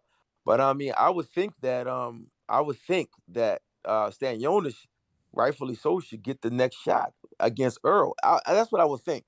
I do believe that or Boots should get. I mean, but the things just don't work like this. This is boxing, man. Boots should be able to fight Errol. That's what should be happening. So you want to see Boots fight Earl, but then they gonna say Boots wasn't nothing because Earl beat him. But it don't matter because now he's the champ. What do you mean? He's the champ. What do you mean? I hear you. Once Boots gets that belt, I'm 100% on deck to fight. No. I 100%. Know, but I'm saying you want Earl to fight Boots, but I'm using the same excuse you using. Like if he beats Ennis, who do I think Earl should fight? Stan Jonas is number one, right? One of the number ones. So is Ennis. Okay, well then that's why I said Stan Jonas or Ennis because they're number one. All right, so he chooses in your world. He chooses Ennis, which is a beautiful fight. Who gets the Thurman fight? I mean, how's he? I don't even know how Thurman's get. I know. Get up there? He fought Barrios in an eliminator for the number one, bruv. I just don't. Again, bro. I'm gonna be honest, and I'm gonna blame Hardin because I used to remember shit wickedly. But wasn't Thurman like? I remember he was placed champion in Meritus because he vacated that title. And the whole thing was when he came back, he was going to basically get another shot. I don't know what transpired, though, because it's like, is you champion emeritus for damn near 3 years? Like, Coach, I said it yesterday. When we last seen, I was there for the Pacquiao fight. I had a comb over. I done went from the comb over to the low cut. Now I'm fully fucking bald. You understand? Like, it's been a long time, my guy. Like, shit. Even Keith, didn't he go bald too? Like, Coach, it's been a long time. Again, I can't speak on the state of boxing right now. The only thing I can do is just keep training and then just let accept whatever happens. I'm cool. I'm a glass half full type of dude. So whatever happens, I'm good with it, bro. So would you want the Thurman fight if Ennis and Earl fought each other? Is Thurman your top next option, or why not? Like, do you want the Rashidi Ellis fight? Do you consider that like Danny going backwards?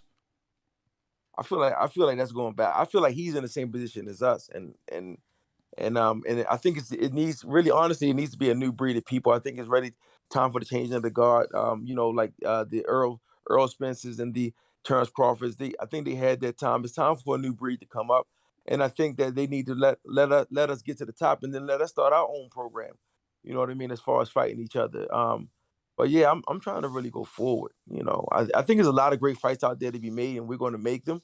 But I mean, a Keith Thurman fight to me, I don't know, bro. Whatever they have, bro. Oh, I just wow. don't. So you sound like you don't even want Cody to fight a Thurman. You just want a title shot then. No, it's not even that. I'm ready to fight who we got to fight. I just told you, whoever. I don't know what they're doing because we only fought once this year. You know what I mean? So I really want to be fighting. You know, so I don't really know what's going on. We just keep improving upon our craft. Of course, I mean Cody wants to fight Thurman now because you know I live in the Vegas, nostalgia right? about it. You said what? You know I live in Vegas, right? Like we've told you that, right? Because you still haven't invited me to spawn. You always talking about how good he is, and we just don't know him. But you'll never invite us to see him work. What's that going to do though? What's the spawn going to do? I mean, it's come on, man. it's going Coach. to give me the look I need to see.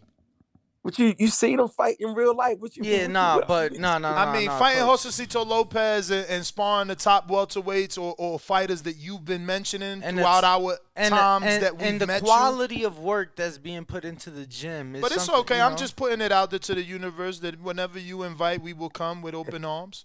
I know that you said 10 minutes. Invited, bro. Yeah, but I need a like a location because sometimes Rob is in one location. I don't know really. I've never really seen where Cody's at. But Ib, I know you said you had a time limit because of your son, yes. So I don't want to keep you any longer than we have to. We do appreciate you jumping on, man. Thank you so much. But text us that address. We want to show up. Good luck to everybody in the boxing world, man. Everybody stay patient. Keep a good mentality. Like I said, stay with the glass half full, not half empty. That's and right. Everything will work itself out. I'm talking to everybody in the boxing world. Just be patient and things will hopefully work out for the better fellas. All right, Coach. Well, we do appreciate you. I'm with you, man. I love optimism, unlike Danny over here. No, I'm always optimistic, champ. Always optimistic. I hope. Well, Coach, right, man, fellas. thank you again. Fellas. All right, there you have it. That is the coach of Cody Crowley. 2 down, 3 to go. What did Derrick James say? Yeah. Derrick ain't text me back in like a year. Oh, shit. Yeah. Okay. He might text today. Hopefully. You know what I'm saying? Let's see what we got. Remember, you guys can also call in, voice your opinion. That's All right. you have to do if you're on the Twitter Spaces, just request. And if you're on Discord, just raise your fucking hand. Just raise your hand. Yeah. I'm a little hungry. Yo, did Al respond? He read it, started typing in. No, I'm talking about Al Dawson, not Heyman.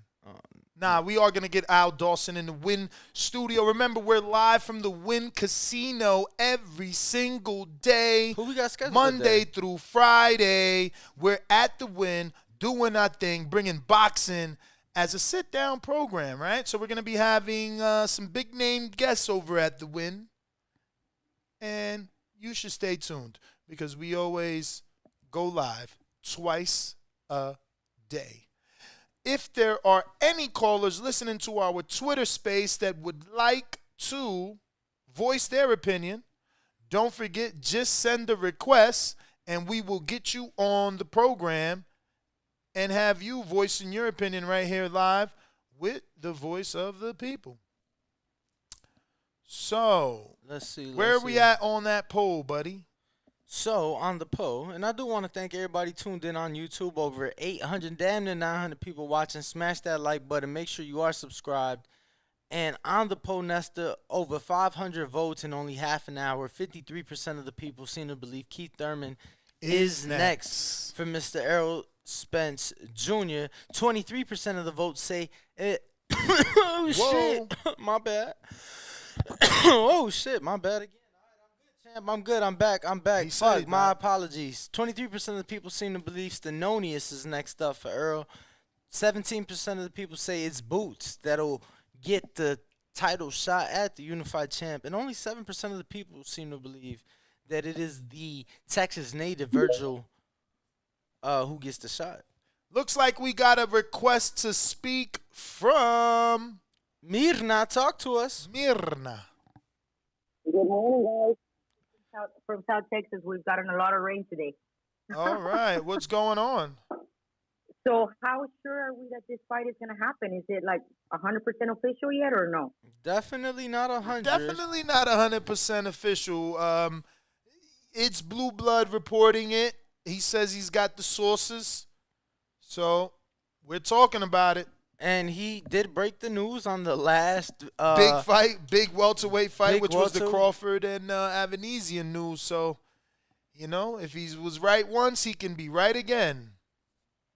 So hopefully that if this is true, it is down at the AT&T. Hopefully we can go down there, Danny, up to Dallas. Oh yeah, you know I will be in Dallas. Shit, I'm sure Nestor would be in Dallas, Texas as well. We will be in Dallas, Texas for that one, no? For Thurman? For Thurman Spence? Nah, of course. I was gonna say you went for Miguel, but you won't go for Keith, who you have a long-lasting relationship with. So, and it's a week after Bud, so definitely would be, nice to kind of see both gentlemen go back to back and then make the fight happen for the springtime. Yeah, and I do think that they're gonna stack up the undercard. If that is the case, the last time we were out there, whenever Spence fought Ugas, and the undercard was pretty stacked. So I see something like that happening again. If it's in Texas, we're there. So I'm looking forward to that. Now, of course, I got Spence. I don't think he's has been active enough in order for him to be able to walk through Spence after how Spence has been looking on his previous fights. So Texas all the way on this one. Nice. Thank you, guys. Thank you. All right, thank you. We do appreciate it. And if we have anybody else, we got Stick Talk Boxing on Twitter. Make sure to unmute, champ. Talk to us. Europe, can you hear me? We hear you. All right, yo. Not for nothing, man. Keith gonna get this fight. Keith has been a good soldier for the past few years with PBC. He deserves. I'm not gonna say he deserves the fight, but in a sense he does. Like, he's done everything Al has asked of him. He sat out. He did whatever. Like, and let's face it. Like, nobody's gonna take a chance on Boots, Spence, or Crawford. Nobody's gonna take that chance before they get to each other. I see Thurman happening. I don't see it going any other way. And if he do pick Boots over Thurman and Stan Jonas, then Errol's a motherfucker. I'll fucking ride through anything with that motherfucker if he decides to do that, win or lose. But I don't see it.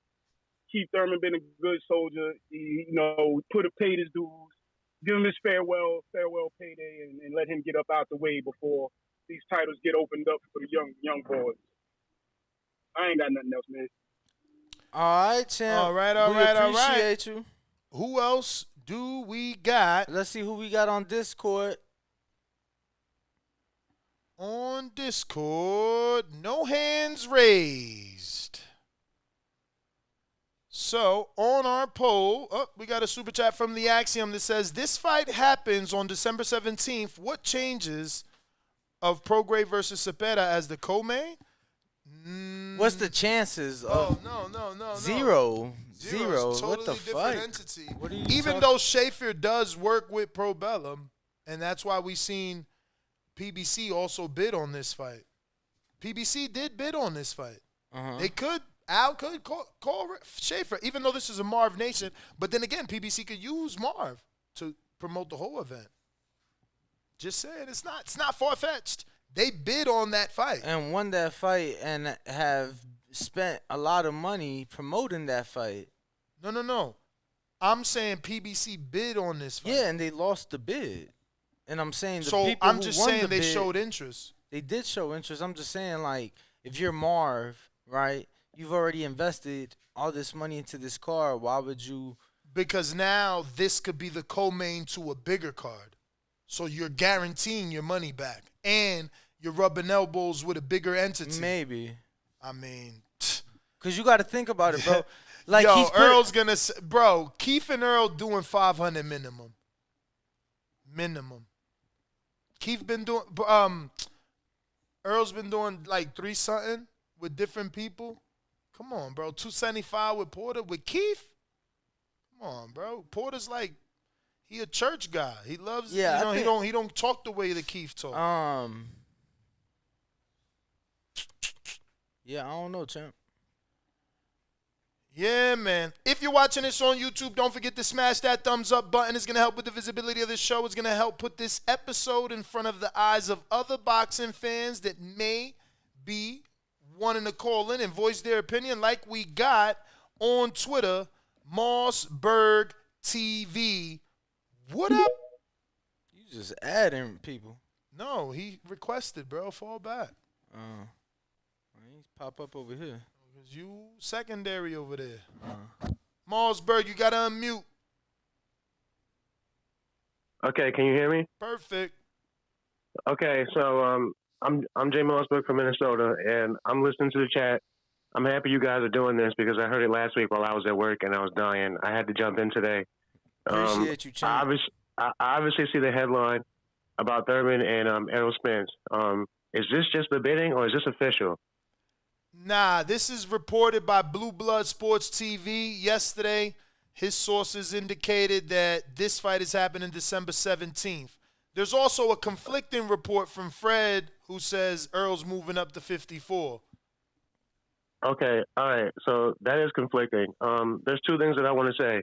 The venue for this, if it's in Texas, it's obviously going to be a landslide. I mean, no one's going to support Keith Thurman fighting in Texas. But I do actually think this could be dangerous. I could see this being a farewell tour for Keith Thurman in all our eyes, seeing him the way that we view him.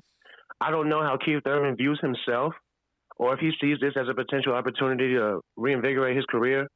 So I actually see this as a real fight. I know that we want to see Thurman. I mean, we want to see Spence and we want to see Crawford fight. And Crawford took a fight last week that pretty much made us all sad, you know. But this is still a build-up for those two. Yo, you right. That shit did make us sad. It depressed me waking up hearing that it wasn't Errol Spence that he was fighting. But I could see them building this up towards March or even April. So if that's the goal, I can support them fighting other people for now. But I do actually see Keith Thurman putting a nail in the side of these plans and making this, like, trying to make this more for him. Let's just say he beats Errol Spence. It would obviously be a decision because I don't see him knocking him out. I just don't. I don't even think he can play chess with him past round 9 after seeing him fight Pacquiao. With the oppositional differences between the two of them, though, I know he can land shots on Errol Spence, and I know it could be an ugly win for Errol. But if this is somewhere like a neutral playing ground, I could see there could be a second fight between the two of them, and us have to wait longer for Spence versus Crawford. That's my only problem with this fight. I mean, the only way this is gonna be a rematch is Earl's got to look horrible and win, or Keith wins. Yeah, that's exactly how I feel about the fight. And I just can't see that after the performance Keith put up against Barrios, but that's why they get in there. So we'll see. And this fight would be at 147, right? Of course. Okay, then yeah, I got to see what happens with the report about him going to 154. But I appreciate you accepting my call. I'll keep listening. All right, champ. All right, you brother. got it. Thank And you. it seems like we got Heyman Planet. Oh wow, he's always on Twitter. This is gonna be interesting. I've always seen you tweet, never heard you say anything. Yo. Heyman Planet, you're up. Make sure to unmute. He is unmuted. I guess he's done. Heyman Planet. What's going on? What's going on? I'm here. What's up? Now What's we up? hear you. Oh wow. What's going on, guys? This is one of the best fights in boxing. I don't understand why anybody's hitting on Heyman's this fight. Planet is Latino? No, I'm not a Latino. I've called on your show a bunch of times, man. I've called on your show a bunch of times before. Come on, relax. You sound Latino. Who said I'm Latino? Bro, you sound totally fucking Latino. Who you fooling? You sound Latino. I'm not Latino. I don't know what the fuck you're talking about, but I don't understand why anybody would hate on this fight. This is one of the best fights in boxing. If Canelo can fight guys like Jose Tito Lopez and Kirkland, which he's totally Latino. Why would anybody hate on this fucking fight? Thurman has the best fucking resume in the welterweight division. Anybody hitting on this fight just has an agenda. That's it. I think Sugar Ray got a better resume. But when you Sugar say Ray Leonard, since we talking about you were shaking your culo for Kirkland and Josecito, so you better shut the fuck up about Thurman, okay? How was I shaking my culo? You were shaking your culo for fucking Kirkland and Josecito Lopez when Canelo knocked out those bums. So you better shut the fuck up about Thurman. Thurman is a future Hall of Famer. How so first though? Of all. How so though? What is how so? What do you mean? How was I what? shaking my ass? You didn't know me then. All you motherfuckers were shaking your asses when Canelo knocked out those fucking bums. And you want to talk about Thurman? Who is all you motherfuckers, bro? And why is it always these Latino people hating on black fighters the worst way? Why is the biggest haters of PBC always Latino? That's what we should be talking about. Let's talk about that. Who's hating on Latinos? What are you talking about? You want to talk You're about talking that? to two Latinos. No, he said. Do we want to talk about Ness being a confidential informant? Do we want to talk about that? He said, why are the we want to talk about Latinos, the black fighters being hated on by Latinos? What? Oh, he dropped off? Come on, champ. I'm with the shits. I love the smoke. My man dropped off. But funny shit. I've never hated on any black fighter, and I'm totally Latino. Yo, ain't this the cat from Chicago? Is that him? No, this is another one. Oh, he's back. He's back. Heyman's Planet. Why did you throw me off the fucking live, man? Come on. How are you guys gonna hate on Thurman? He's a future Hall of Famer. Nobody's Don't make me hating expose you on guys. him. Oh, you took him off the line? Because I sure did not kick him off. Yeah, because I was fucking roasting you motherfuckers, and you guys threw me off. So first you guys of all, aren't used to you guys aren't used to hearing the truth. That's why you're speaking over me. Thurman is a future Hall of Famer. How do you fucking hate on that fight? How? Who's hating That's on a future Hall of Famer. You should be praising that motherfucker for fighting that guy after he almost died in a car crash. That's the third fight that he's fighting. That's a tough fight in a row. Fuck is there even to argue about? What's Thurman's Hall of Fame win? What is fucking Arturo Gatti's Hall of Fame win? What is Mickey Ward's Hall of Fame win? Are we gonna go there, really? No, yeah, I'm going there because you're telling me he's a future Hall of Famer, so I'm asking you. What is fucking Arturo Gatti's fucking Hall of Fame But win? you're asking a question with a question. I want you to answer my question. If you have working eyes, you know Thurman is a way better fighter than fucking bums like Arturo Gatti and Mickey Ward. Do your eyes work? Can you fucking see? Because so you're saying that the criteria to get in is based off someone else being in? That the BWAA are fucking full of racist writers. Okay, brother, but let's talk boxing. I'm trying to talk boxing with you, and you want to go everywhere. So let's just stick to one thing, please. What does it take to become in the Hall of Fame? Can we stick to one thing? Can we stick to one thing, brother? Please, calm down. Vernon Forrest isn't even in the Hall of Fame. Vernon Forrest isn't even in the Hall of Fame. Can you tell me why? Vernon Forrest isn't in the Hall of Fame. Bro, we have to converse. We have to converse, or it isn't gonna work because you're not answering any questions. You're just shooting out questions. You don't have any questions. You don't have any I specifically asked you a question that you're fucking avoiding. You're avoiding it. What else do you need? You're avoiding it. He said Porter and Danny. Porter and Danny. What else? So Porter's a Hall of Fame win, and Danny Garcia. Danny's not a Hall of Fame win. Those aren't Hall of Fame wins. How? Okay, how? Explain it. No. I'm not. I want you just to explain it. Stop being so angry. Explain it. There's nothing to explain. There's nothing to explain. Okay. So then we'll move on then. If you don't want to explain, and you only want to give your opinion, you've given it. We'll move on. All right. Okay. So what is there to hate about the Thurman versus Spence fight? Is there anybody? Are you guys hating on it? You should be promoting it. Bro, you've given your opinion, and that's all you want to do. I've asked you questions, and you don't want to answer them, so we can't have a conversation that way. You know, you got to either ask a question and we answer, and then we ask you a question and you answer. You can't answer a question with a question. Saying that Thurman belongs in the Hall of Fame because Arturo Gatti got there, that don't mean nothing. Bro, that's not how you get in the Hall of Fame because someone else is there. Because there's plenty of fighters still waiting. So, you just show that you don't know any boxing logic. You want to come on here, yell. Cool, I'm cool with that because we all know I yell. But you going off topic. You're not sticking to any one topic because you're trying to make a point that is irrelevant. Thurman is a Hall of Famer whenever they vote him in. By the same right as you said he got to kiss their ass. Right now, he ain't no Hall of Famer. Right now, he coming off of a regular fight to a 140-pounder that started at 22, only won a regular belt, hasn't done nothing in the last 3 years. Let me ask you though. Mm-hmm. What's Rocky Balboa's Hall of Fame win champ? Tommy Morrison in the street fight and that Rocky scene. Oh, all right. Let's see who else we got. No, but that's his point. He's saying there's people in the Hall of Fame that didn't do anything, so how can we say Thurman isn't a Hall of Famer? Because there's people that get in under different criteria and for different I reasons. tried to explain that, and then he went crazy. But if anybody else wants to request, we are more than willing to speak to them. And we got Discord ready to rock and roll as well. Louisiana special feature. Talk to me. Good morning. What up, Danny? What up, Ness? What up?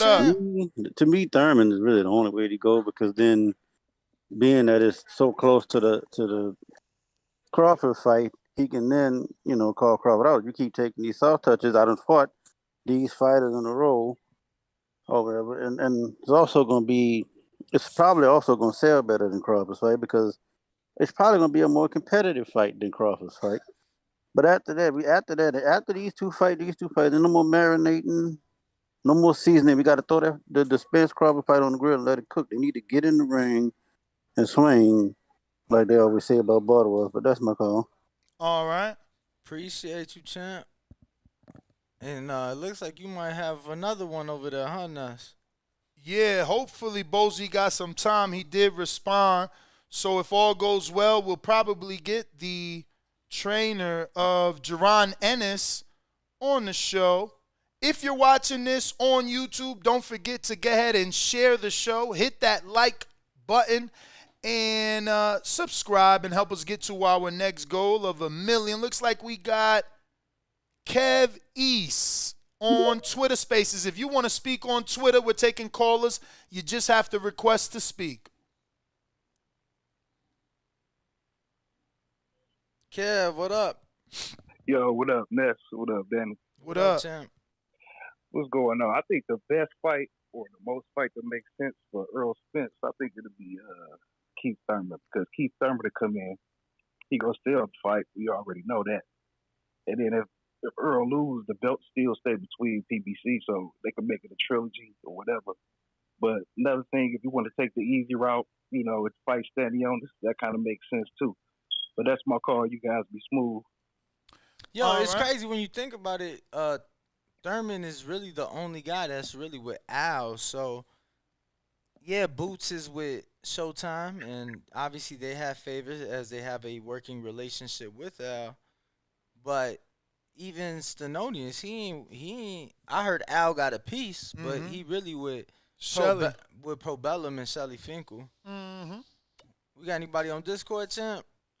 Looks like we got a few super chats we got to get to. But remember, if you're watching this on YouTube, hitting that thumbs up button is very appreciated over around here. And subscribing goes even further.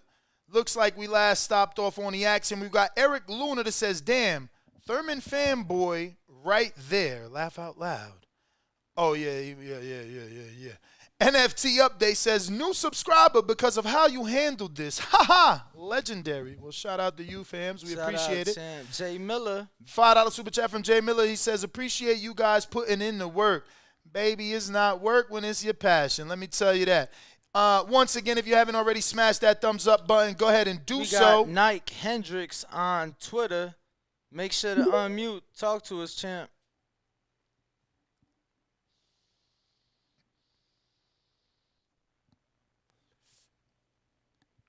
Nike, you got to unmute your mic. Oh, what's going on? Y'all hear me? We hear you, champ. What up? Hey, man, shouts out to the Boxing Voice, man. I'm just calling to say, man, best show in the nation, man. And shit, hey, Danny, your argument's too calm, man. You got to be more like Ness. You got to get into it. Y'all be having me rolling, man. I'm at work right now, man. I stay listening every morning, man. Shouts out to y'all, man. That's Appreciate my call. you. Nah, see, Ness like to entertain, champ. Sometimes, bro, it's I just like to give people an opportunity to get it off. Like, yo, Heyman's planning. I'm not mad at him. Anybody who this is what I created this platform for. People may not believe it, but if you've been following me, and if you haven't, you could go back and check the first episode. It's always been a platform for you to call in and express your frustrations and your celebrations. Yo, that shit's so funny. I was talking after we left the gym yesterday. I was talking to Eddie, and you know, shit like that. So he's like, yeah, I've known that since before the Boxing Voice. I'm like, damn, Champ, how? He's like, yeah, he used to call in, I think the Boxing Truth. Oh, Truth, yeah. I started this because people weren't built like me. They didn't have tough skin. If you said something to the host, they got rid of you. Your opinion wasn't worth. You see, I could stand here. I don't give a fuck what he say. Do you? Say what you want. If you think Thurman a Hall of Famer, that's on you. Yeah, if you think this is the greatest fight in the world, that's on you. But we got Yayo. What it do? On Twitter Spaces. Remember, you can request to speak on Twitter, or you could join us on our Discord. Raise your hand. What up? Yo. Y'all get me? Yes, sir. Well, man, just lost his mind to keep Thurman. Word. But that's the better fight for Earl though. Dealer, if he want to sell it, better on making the numbers right. But you know, everybody want to see him go up against that one of them young gunners first. Because Keith's last fight was bullshit. I don't think he deserved it yet. He got to show me a little bit more after, because he got hurt by the body by a nigga that's, you know, like two weight classes above him. I mean, below him. But I like the fight though, just because of all the time that went past. You know, the beefing back and forth over the years. That'll build the fight up. But the better fight for me would be, you know, either Boots or Rashidi would be more entertaining at the moment. But that's my call. Yo, too hard. Yo, thank you for calling in, my friend. We do appreciate you. Word. Anybody else on Twitter Spaces? Or Discord. Requests. Looks like we got A-Side Stainless in the building. What it do? Yo, y'all can hear me? The champ is here! What up, champ? Yo, TBV, what's good, man? So this a real fight, or this is just something we heard? I mean, according to the last big breaking news, the last 8-figure fight, Blue Blood broke that. He's saying this is the news. Okay, well, I'm choose to stay reserved until I actually see this. It's been made, but if it's been made, man, that's good news. I ain't got no problem with that fight. You know what I'm saying?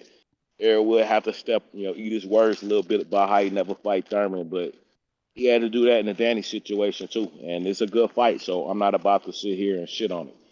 You know what I'm saying? We've seen Thurman have to fight through adversity. You know what I'm saying? And if Errol is the truth and the goods like he say he is, then there should be no problem for him to go in there and Hellenius Thurman like Wilder did. You know, and otherwise, it's still gonna be a good fight, man. We've never seen Thurman in a fight that wasn't exciting.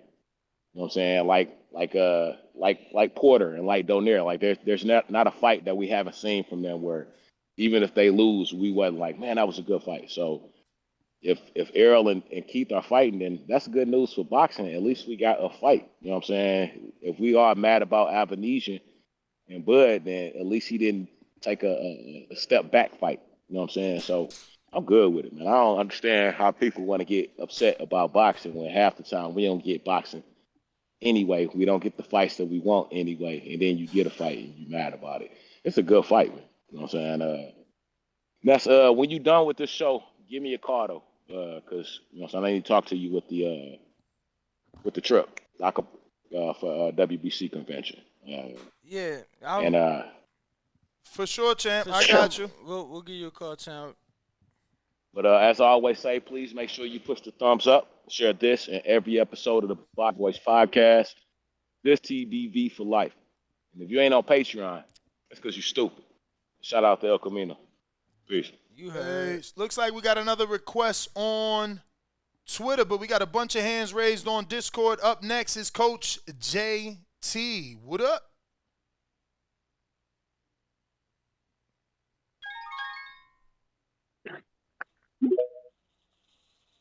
Yo, can you hear me? I hear you. I hear you. What up?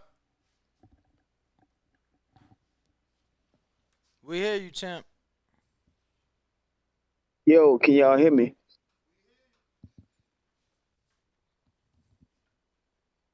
JT, we hear you. We just need you to speak.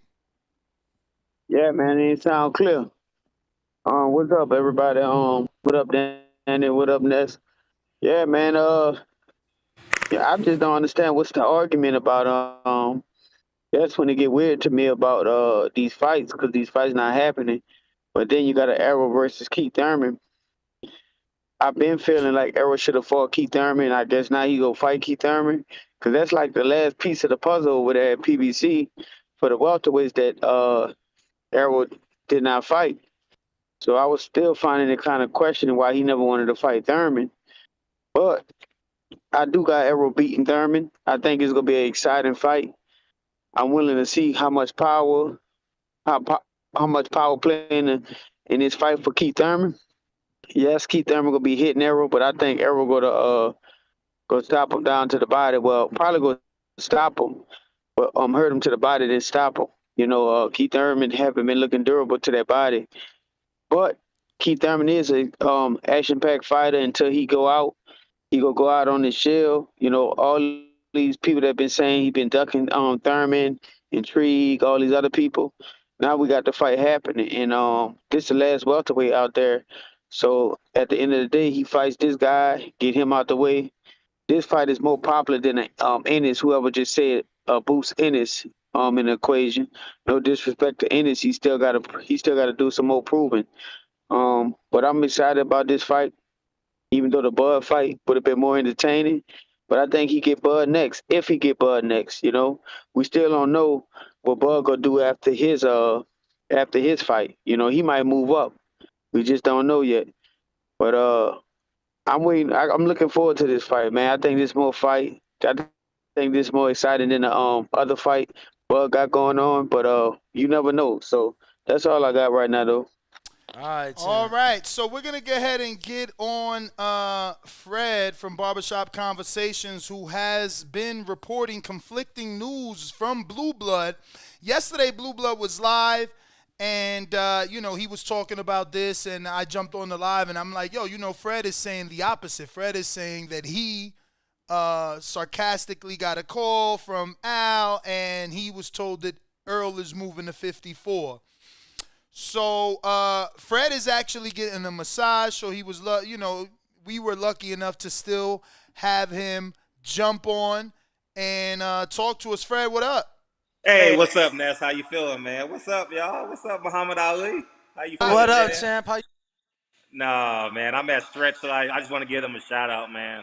I'm at Stretch Life in Manhattan Beach, man, and I'm getting ready for camp. You know what I mean? So I'm getting stretched out and about to go put in 25 rounds after this. So I'm about to go. Maybe I can make 154. You know what I'm saying? What was it? What you doing, champ? You turning pro? What you doing? The presence on Border Wars? I want to. I told you, find me that opponent, man. I'll definitely do it. You know what I mean? But yeah, man. I obviously was being sarcastic. Al Heyman didn't call me, but I got so many connections in PBC now because everybody's fed up, you know. So and I've been on this train for so long, and now we see Rome is crumbling, and so every day I get calls from PBC. You know what I'm saying? And about disgruntled employees, disgruntled fighters, because keep in mind we're talking about the fighters, but the trainers aren't getting paid either. Put that in perspective. You understand what I'm saying? So yeah, Errol Spence is going up to 154. I saw Blue Blood post that, but his sources say this, my sources say that. So we'll see in the coming days, you know? We'll definitely see. Now, Fred, how does it make sense for Earl to move to 54 for one fight? Because his last tweet says, I'm going to spin the block. I'm older than him, so to me it still sounds like I'm going to go handle some business and come back to that fight with Crawford later, which means if I just said publicly, and I've been telling Al on the phone that I can't make this weight, that it's been 10 years, and then Devin comes quote tweets and says, yeah, me too, it don't sound like 54 is the smart move. 54 is a smart move for Earl because I think Earl has made a great sacrifice for the fans of boxing.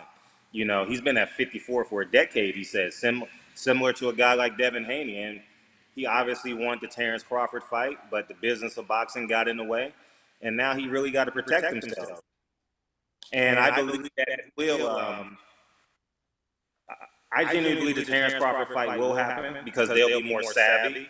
They'll be more intelligent in negotiations this time around, and maybe we'll see Terrence Crawford and Errol Spence come together as a unit to make this fight and not allow Al Heyman, Steven Espinoza, and those other minions, Little Steven, get in the way of this fight, you know? And it just is what it is, man, at this point, man. And I think Earl is doing the right thing at going up to 54. I can't hear you. Sorry about that. Just in closing, because I just got the call from Bozy, and we've been getting a bunch of welterweight trainers on the show. You just were speaking of how the trainers and how it's unfair to them. He just gave me the okay that he'll give us a few minutes from his house to the gym. How reliable do you believe your source is? Again, because 54 just seems like if you can't make 47, going out of the division for one fight could be risky. Might not. How reliable are my sources, man? If I was in Well, not sources, this particular source. I don't have sources. I have the source. Everybody else has sources. Have I been wrong yet, Ness? I appreciate you. That sums it up. So we'll see in the coming weeks, you know. And if I'm wrong, I'm wrong. But I haven't been wrong on PBC yet. I told you guys about Al Heyman a year ago and how it was a Ponzi scheme and people called me crazy. I hate black men, but I'm saving more black men. So anyway, man.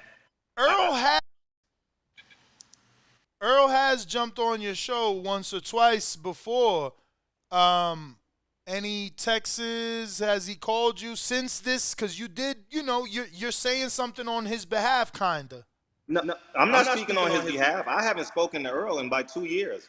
I haven't seen Earl since the Wilder fight, Wilder 2, I believe. I haven't spoken to anyone in Team Spence. I don't necessarily talk to friends I talk to actual people who touch Al Heyman. I talk to people who actually, you understand what I'm saying? Like, I don't trust these fighters. Mike Coppinger's gonna go to the fighters. I go to the source. Like I said, I listen to Al Heyman on the phone. You understand what I'm saying? So I'm not Sean Porter that's afraid to say his name. You know, tell Sean Porter to say Al Heyman's name. He's retired. Appreciate you, dog. I can't hear you, though, but go ahead. I'm sorry. I said I got to get to Samson Lewickovich, who is on my Twitter space, as I'm using Twitter as well. And I do got to get the Bozy. I did want to give you an opportunity because, again, you're the conflicting report where many believe Earl is going to be fighting, Thurman. You're saying he's moving to 54, but that's the person he might fight at 54. Samson, I need you to go ahead and accept that request, baby, because you could tell us, is Earl going to fight Sebastian Fundora at 54? I've invited you to speak. I just need you to request it. Amigo, tiene que aceptarlo. Ahí está. Let's go. Talk to me. One moment. Talk to us, Samson. You got to unmute your microphone. Unmute, Samson. There we go. Okay. Good morning, everybody. Good morning. How are you? Every time by mistake, that I have a moment free, I look on your I use the Twitter, and and I hear you talking, and I love it. I really enjoy it because many things come on the true way. So what's the truth right now, Samson? Because we're hearing a lot of things. Yeah, we're hearing conflicting reports. We heard your fighter, Sebastian Fundora, say back in June at the International Boxing Hall of Fame that he would love a Errol Spence fight and that he could even make 147 pounds. So Well, what's that it was at the lunchtime, and almost I choked in my Reuben sandwich. oh, so When he now told me, you now know you're what? doubling back. He can't make 147, is what you're saying, Samson? Yes, definitely. But you said Now, Devin Haney couldn't make 35, and he's undisputed now. So if Sebastian say he could well, make it, if the fighters say let me they could put it this make way. it, they might make it. Look, it's always, if you look his record, in a way, it's 52, 53, you know, always is under the 54. I don't believe ever make it 150. Look in a box rate. But the point is like that. When I say that Haney, he cannot make the 35 in 1 point, it was when he doesn't have the team that he have today. He weighed in 147 in 2017 for a fight. That's correct. Yeah, that's correct. Who? Sebastian. Oh yeah, definitely but I'm talking about the Haney. So now we have all kind of doctors that he allowing to keep at 35. He doesn't do it normally. He have help. And by the way, I saw him last week in New York. I hugged him and I told him, listen, you proved me wrong. He's an excellent boxer. I told him, now if you walk in the strip of Vegas, people, it will stop you and ask you for autograph. But not before. Because you need that belt to be who you are now. And I believe he will knock the shit out of Lomachenko. I saw the fight. It was horrible. I feel so bad. And you need to understand that this whole country and friends and family dying over there in Ukraine. So how he can fight, I have no idea. So Samson, he have tremendous vaults, but I hate to change the subject, but I just want to get your educated opinion here. Who do you think Errol Spence is going to choose? He came out on Twitter and said that he was going to make a fight announcement soon. Jaron Ennis, same thing, fight announcement soon. Who do you think these welterweights are going to fight? To be honest, I don't believe that is one of whatever everybody choosing to be. And I have no idea. But it being an opponent, not to me, you know what I mean? It will, if he fights in 47, he will pick maybe a top 15 someone. And I don't believe it will be, maybe be pay-per-view, maybe not. I have no idea. But if you go to 54, the only one, the chosen one, it be Sebastian Fundora. You said the chosen one? Yeah. Oh. This is what I believe. Where would that fight take place, in your opinion? I cannot give you the place when I don't know. And definitely most likely be Dallas. You know what I mean? So you're willing because to go to Dallas? He will sell out the place, and it be an excellent pay-per-view. However, you know, between, I don't know, give me another one in 54 that we, because he will not fight Charlo. He's very good. Tony Harrison? Tony Harrison? He said he would, though. He said he would fight Charlo. Oh, yeah? He said he would. So he's not such a good friend. No, why not, Samson? Look, we're friends. He is friends. Look, we're friends, and that's why we're gonna fight, because that's a big fight. You can make a lot of money. I can make a lot of money. That's what friends are here for. That's helping each other. Mm-hmm. Well, I don't know. Look, I strongly believe that that nobody knows at this moment who we will fight in 47. And because it's in December and Charlo is fighting in January, so most likely we'll fight in May.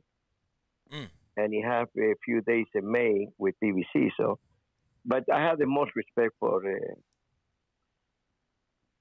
Spence. So whatever he choose, he be the right guy to choose. Samson. But definitely in 54, the only choice in one would be Fundora. So what about Ennis? Who does he fight? Because he doesn't have a fight. Thurman doesn't have a fight. Earl doesn't have a fight. We're talking at 47. Ennis in this moment is probably the most dangerous guy for him. This is a real fight. Mm. What about And I remember in the last fight when Ennis fought in California. Yeah, against Castillo Clayton. That's correct. He went straight to the face of Spence and he told him, "I'm here," you know. He threw the He real out. He was really loud. And I like this attitude. And I believe it's very dangerous. So who do you think they give him? That is worth a pay-per-view, you know what I mean? But who do you think they give him? Because he said he's going to be announcing a fight soon. Honestly, I have no idea. I just want your I guess. don't believe it be any. I cannot, because I don't want any one of you guys tell me that I make a mistake again. Okay. So no problem. So we'll talk about things that you do have control over, like David Benavidez Jr. What's up with David? I plan after Minnesota that I have one of my sons fighting Banana Rosario, Jason.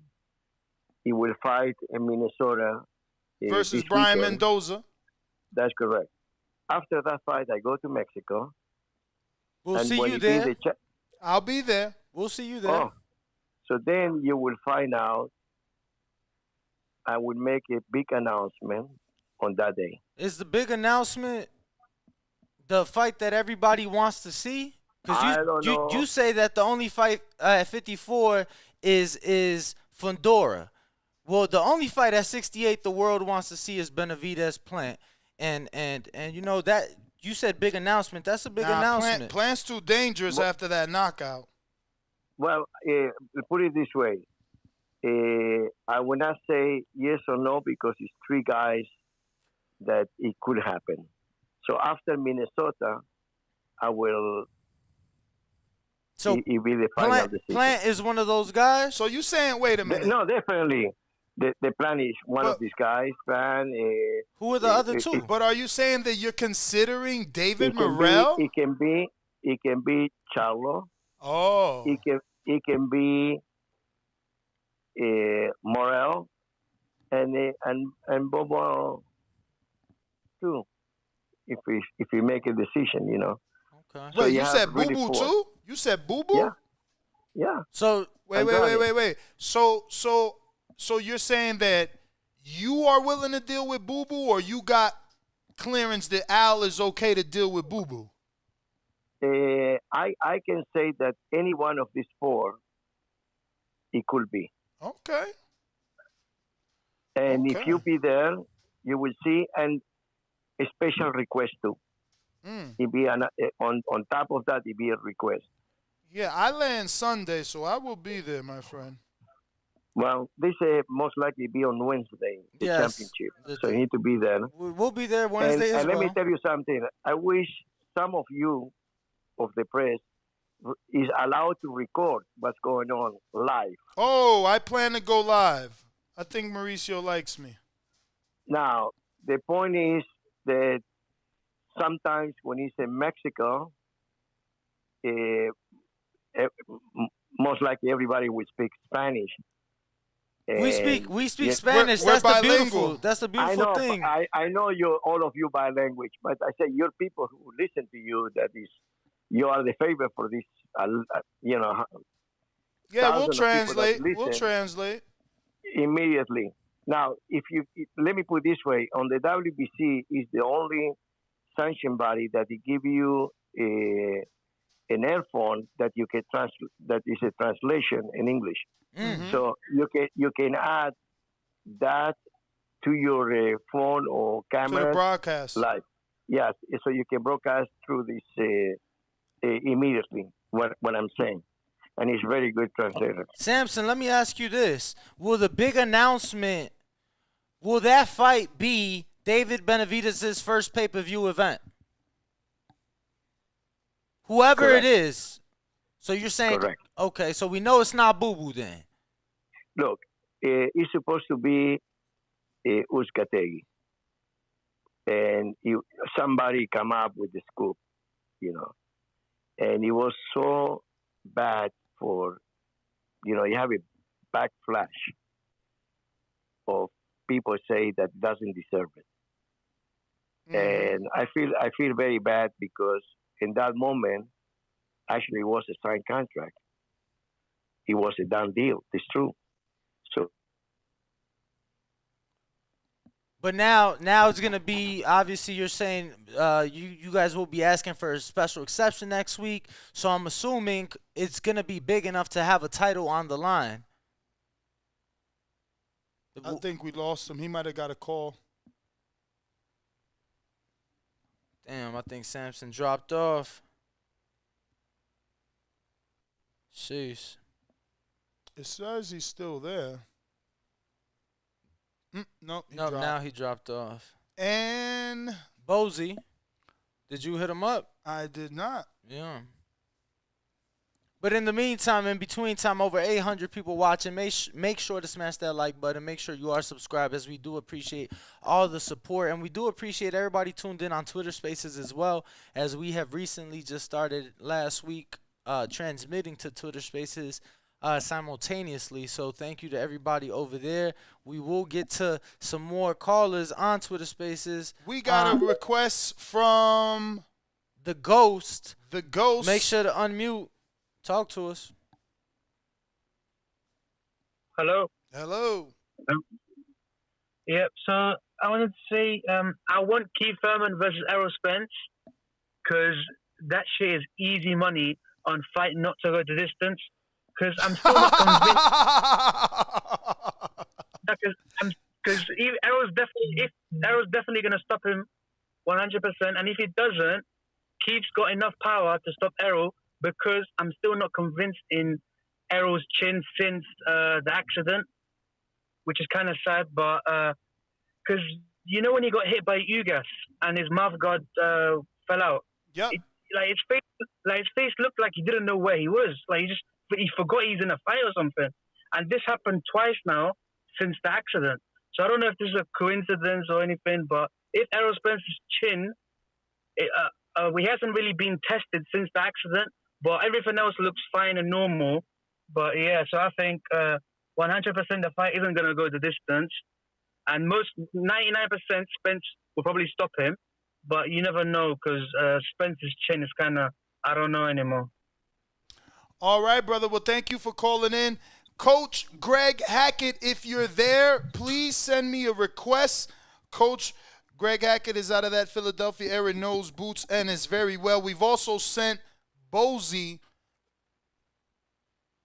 the link to join us live, but I don't know if we took too long. He might be in the gym already. We got a request from Jay. Let me see who's on Discord. People's Champ, Cincinnati. What up?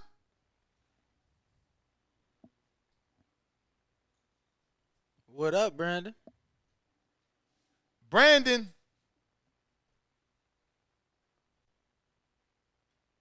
All right. In the meantime, in between time, Jay we're gonna add JC on to the live. Make sure to unmute and talk to us, champ. Yo, what's good? Can y'all hear me? We hear you. Yes, sir. Yo, what's good? Listen, I'm gonna say this real quick. Shout out to the host and co-host. Shout out to all the listeners out there. Be sure y'all support these two brothers up here. Get them a follow. They got good content. I'm excited for Keith Thurman and Errol Spence. I'm excited because Keith Thurman, before this fight, he fought in May, and he had over a 900-day hiatus. He ain't been fighting for a minute. You feel me? I like this because Keith is trying to prove to himself that he can still be one of them ones, and Spence is trying to prove to the world that he is one of the greatest that y'all have ever seen. They're both fighting for something. They both don't want to lose. If Errol Spence loses, obviously the situation going on with Bud is going to be a little bit different. And if Keith loses, then people are going to start to question whether he still needs to be in the ring or not. He just fought, what's his name? Mario Barrios, I think his name was. Yes. They just fought. He even said himself, he said, I gave myself like a C plus. I could have been better. So while he's trying to knock this ring rust off and him immediately going to fight Spence, we're going to see a good fight. We're going to see a really, really good fight, because if we don't see a good fight, we might not see Keith again. And if we don't see a good fight from Spence side, we might never get that Bud fight. So they both fighting for something real serious, and I can't wait to see this in December. Well, hopefully that's the case, and I don't mind the fight. I don't believe that uh it is the most competitive fight for Earl at this point in time. I do believe that Jaron Ennis would provide that, but I don't have an issue with the fight. JCon, we do appreciate you joining us on Twitter Spaces and showing us some love, champ. I do want to say one. Hold on. Go ahead. I think I just sent you the invite to speak. My bad. I just want to say this real quick and I'm done. Y'all know that Undisputed is coming out, the Esports Boxing Club game.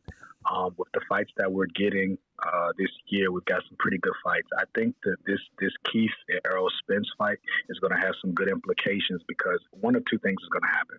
If we get a really, really good fight, everybody's going to be tuned into Undisputed. Y'all remember when Fight Night Champion came out and everybody wanted the Manny Pacquiao and Floyd Mayweather fight so bad. They were all on YouTube creating Floyd on the game, trying to push it. The fans was buzzing for it. This game is going to push a lot of the what if fights, because we can get it on the game. A lot of y'all remember the Fight Night games and the Knockout Kings and all that. But the problem is, when is that going to come out? You get what I'm saying? I've been saying, look, I haven't had a game system champ in over 10 years. And I've been saying, when a boxing game or a college football game come out, I'm getting a game system. And, I'm still here with, with my pants around my ass. So I'm shit out of luck, because we ain't got shit. Well, I'm going to tell you right now, they're dropping the multiplayer beta this weekend coming up. They're going to drop that so that everybody can play that on the Steam. Once that is gotten through and they've gotten good results and that, we could see the game drop within a month or two. So just be on the lookout. We're closer now than we've ever been. So we're definitely going to get the game soon. And this might be the best boxing game we've ever seen. And that's all I wanted to say. Thank y'all for letting me up here. Appreciate it. You got it, champ. Appreciate you, brother. Appreciate you. Hopefully that's the case. Hopefully we do get the game soon. Because at the end of the day, it is going to bring in new eyes, no matter how you chop it and screw it. The gaming community has such a large following that no matter what, it is going to bring more people, more eyes to the sport. But like I said, it's just a matter of when that shit come out. You know what I'm saying? They didn't change the name of the game before the game didn't came out. So we don't have anybody on Twitter Space. We got some people on Discord. Have people on Discord.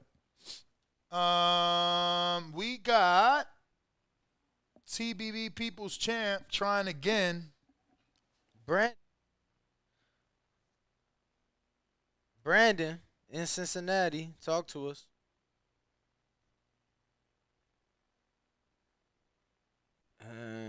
No luck there. Stainless. And just want to remind everybody to smash that like button. Make sure you are subscribed. And make sure to follow on all social media platforms. Stainless, we hear you. I wanted to ask, though, do y'all think that this fight is real? That is happening? I mean, it's the only fight that makes sense in terms of finances, that's for sure. So it makes sense for them to do this a pay-per-view the week before Christmas? Yeah. Okay, because realistically, I don't want people to get it confused. I don't think this fight is happening. I don't know about the whole 154 thing, but it doesn't make sense to have a pay-per-view the week before Christmas.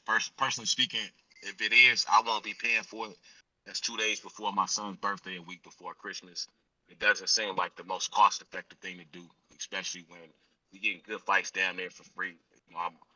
I'm a little shaky for Bud, knowing that we got that Pedraza Tiafimo fight because it's such a great card. You know what I'm saying, and I've already paid for that pay-per-view. I haven't seen it.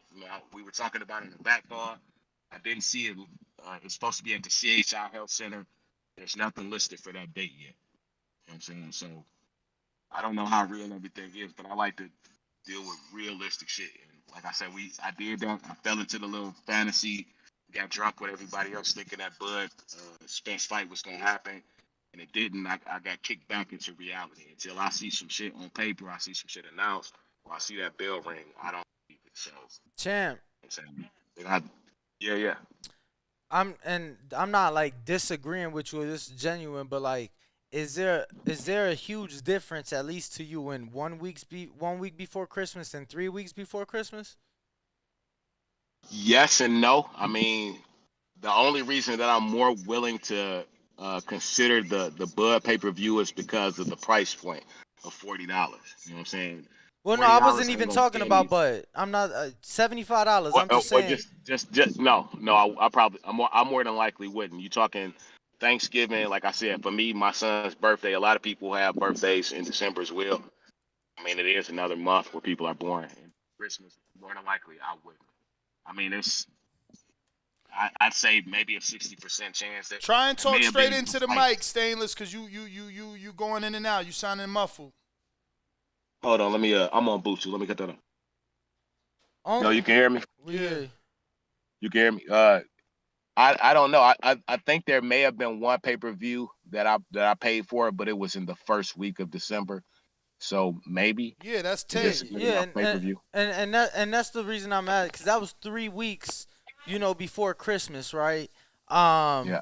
You had the Kansas City Chiefs, who at the time was probably one of the most talked about hottest teams in football playing that night. They didn't give a fuck. I'm like Ness though. I don't watch anything but boxing. Yeah, but regardless, champ, they still own a day of the week. So those networks that is giving these dates, the people that's making the decisions, they take those things into consideration. I'm just saying, and that's why I asked was like 1 week and 3 weeks, because for some people that might mean 2 more paychecks, 3 more, whatever, and it is a big difference. That's the only reason I'm asking. Yeah, and I completely understand. Like I said, it's for me, and like I said, like Ness, all I watch is boxing. So my dollars count around that time of year, and especially a week out. 2-3 weeks out, you gonna have a easier time convincing me than the week before Christmas. Well, just throwing a suggestion out there, champ. Maybe if they do announce it, hopefully the option is there for you to probably buy it a month out, month and a half out, to where the week before you ain't got to work. Because that's what Bud and them doing. They accepting buys now. Yeah, and I mean, you said you bought the Bud pay-per-view already, right, Stainless? Word. Yeah, I already paid for it. It was $39.99. Yeah, so or $40. So I don't know, But, man. We'll see. Regardless of whether or not you buy the pay-per-view, push the thumbs up, share this in every episode of the Boxing Voice podcast. As I keep saying, this is TBV for life. And if you ain't on Patreon, it's because you fucking stupid. Shout out to El Camino.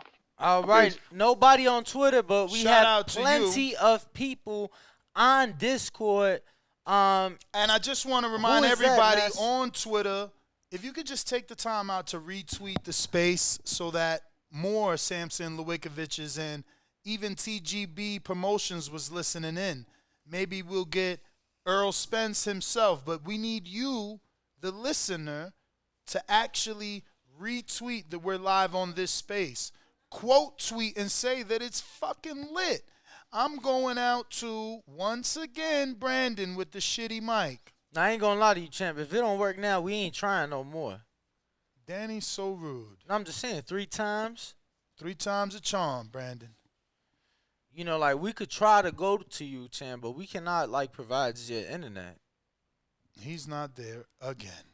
Info Joe is a beast. Checkbox Rec, champ. Talk to us. Yo, what you up? hear me? We hear you loud and clear. Everybody calling in nervous because Brandon shit don't work. It's Brandon that don't work. Is this the illest podcast in the world? I don't know. You tell us. Yeah, you know it is. Hey, man, it's over 800 listening. Hit the thumbs up. Like my man Jay Harkeller says, stop shoplifting. Hit the thumbs up. These dudes is doing pound for pound work. On to the topic. Yo, I like the Keith Thurman fight, man. I don't think they'll make the numbers, big pay-per-view numbers with anybody else at this particular time. It checks all the boxes. It's a built-in rival. We've been talking about this way before Crawford or anybody else. So I think it'd be good for boxing, man. Keith is going to sell a fight. We all know that. And I think it'll do good pay-per-view numbers. But I don't think it's enough time to promote the fight between now and December. Does anybody know if even Keith is in the gym working out right now, preparing? He definitely in the gym. He in the gym. He been in the gym working? Yeah, he been in the gym. Okay, then, well, let's go for it. But y'all think it's enough time to promote the fight, though, to get the numbers? I think so. I mean, regardless if they go Fox or Showtime, you talking the two networks, big picture, so CBS being over Showtime, that run the NFL. The NFL owns a day of the week. You talking December leading into crunch time, final playoff spots. Bud is Earl's a big Cowboys fan. Fight will probably be in Dallas at Cowboys Stadium. So he has a good relationship with Jerry. So, yeah, they have more than enough time. Okay, let's go for it. I think it'd be an entertaining fight, man. Styles make fights. I know we always shit on Keith, man. He hasn't looked his best in his last couple of fights, man. But Styles make fights, and this is it for him right now. So I think he will go all out, and we will get a good fight, man. That's all I got, fam. Everybody have a blessed, no stress day. Peace.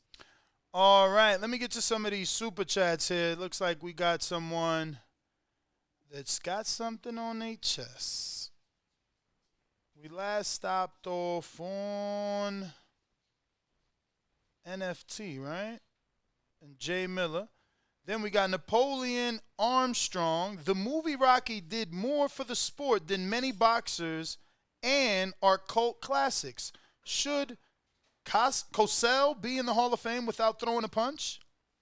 Howard Cosell. Yeah, and I get what he's saying. That's what was my argument when Rocky got inducted and people were upset. It's like, bro, there's dozens of hundreds of thousands of millions of people that listen to the Rocky theme song before a fight, before the gym, for their walkout. Like, to say Rocky don't deserve when he made us believe, it's stupid.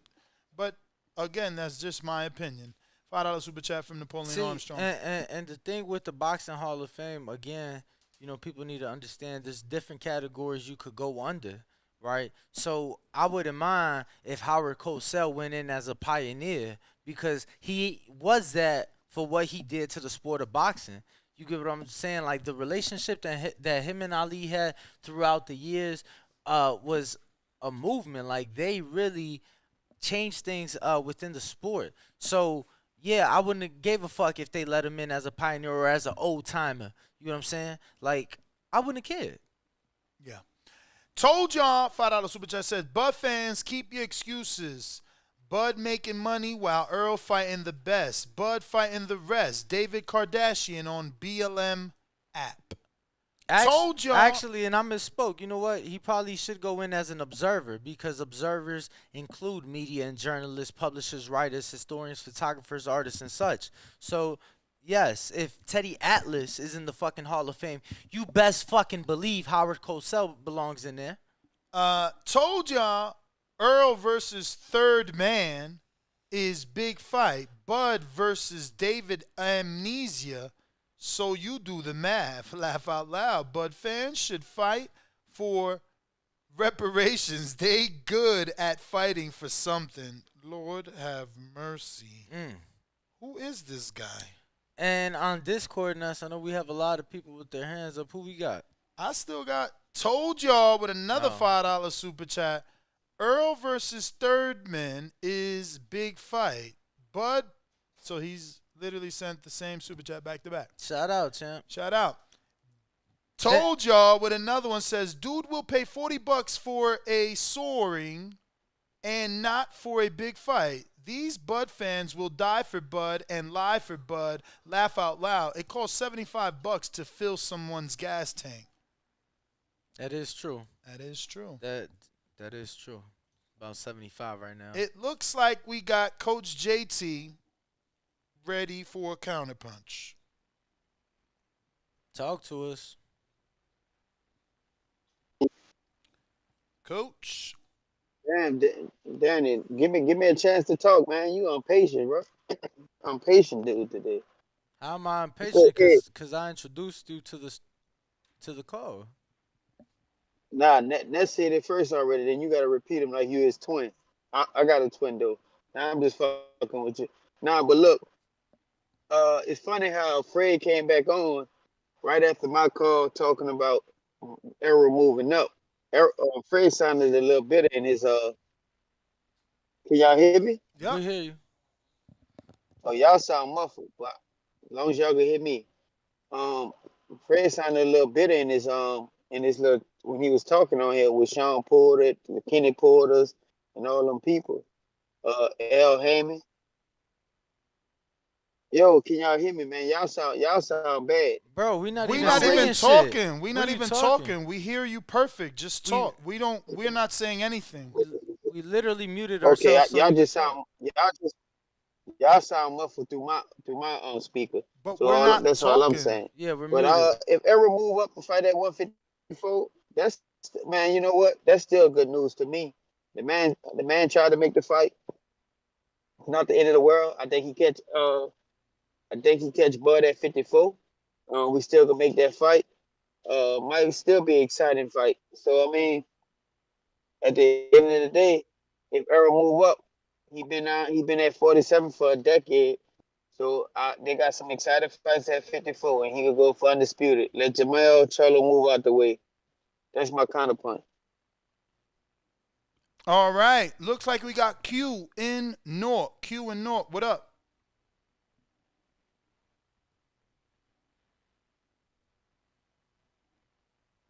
If you're watching this on YouTube, don't forget to smash that thumbs up button. Q, talk to us.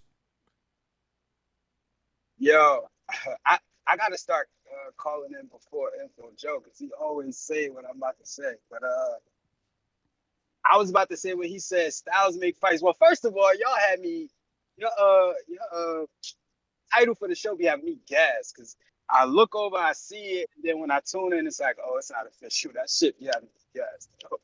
But yeah, I was gonna say styles make fights, yo. I don't think Keith is like favorite to win, and I'm not putting no bread on it.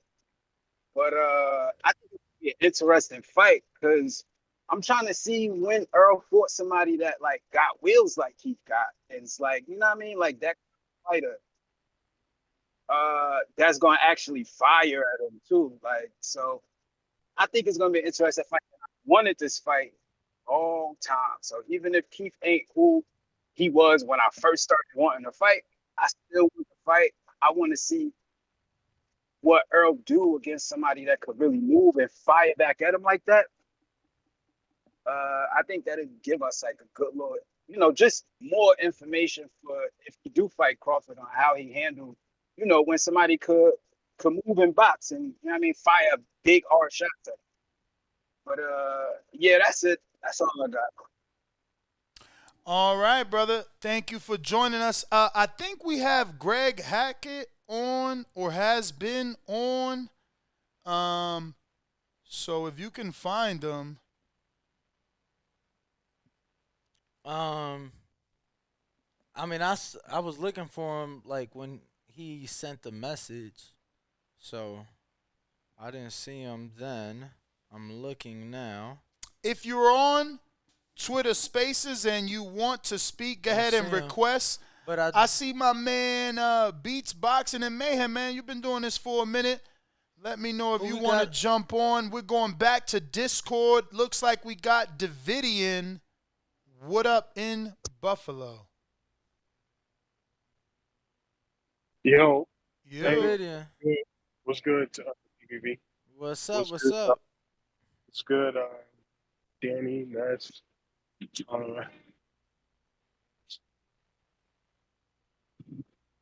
Davidian, can you take off your Bluetooth? I got my headphones in. Can y'all hear me okay or not? You going in and out. Nah, damn. Can y'all come back to me or? Sure. If you're watching this on YouTube, make sure to smash that like button. We got 800 people, only about 460 something likes. So smash that like button. Share this in every episode as we are trying to grow. And we will be live again today, 12 p.m. as we are every weekday, live from the Blue Wire Studios inside of the Wynn Hotel and Casino. So make sure to tune in for that. You don't want to miss it. Word. Looks like we're going to go ahead and wrap it up as we have no more callers on Discord. Or Blog Talk. I'm sorry, or Twitter. Yes. And our last super chat of the day comes from Bones13, $2 super chat. He says, Nest for the Hall of Fame. Fire Let's emoji. go, baby. One day, baby, one day. They got to let Ellie in first. He was the first, man. You let him in, then it'll make the door easier for everyone else. Well, I mean, it's totally different, though. He was like a YouTube pioneer, but yeah, for sure. I'm a podcast. Yeah, for sure. Totally different. But nonetheless, Ringwalk Danny, Instagram, Twitter, TikTok, and that's GTO, Instagram, Twitter, TikTok. Make sure to follow us on all forms of social media at The Boxing Voice and catch us live 12 p.m. Pacific from the Blue Wire Studios in the Wynn Casino. We out. Peace.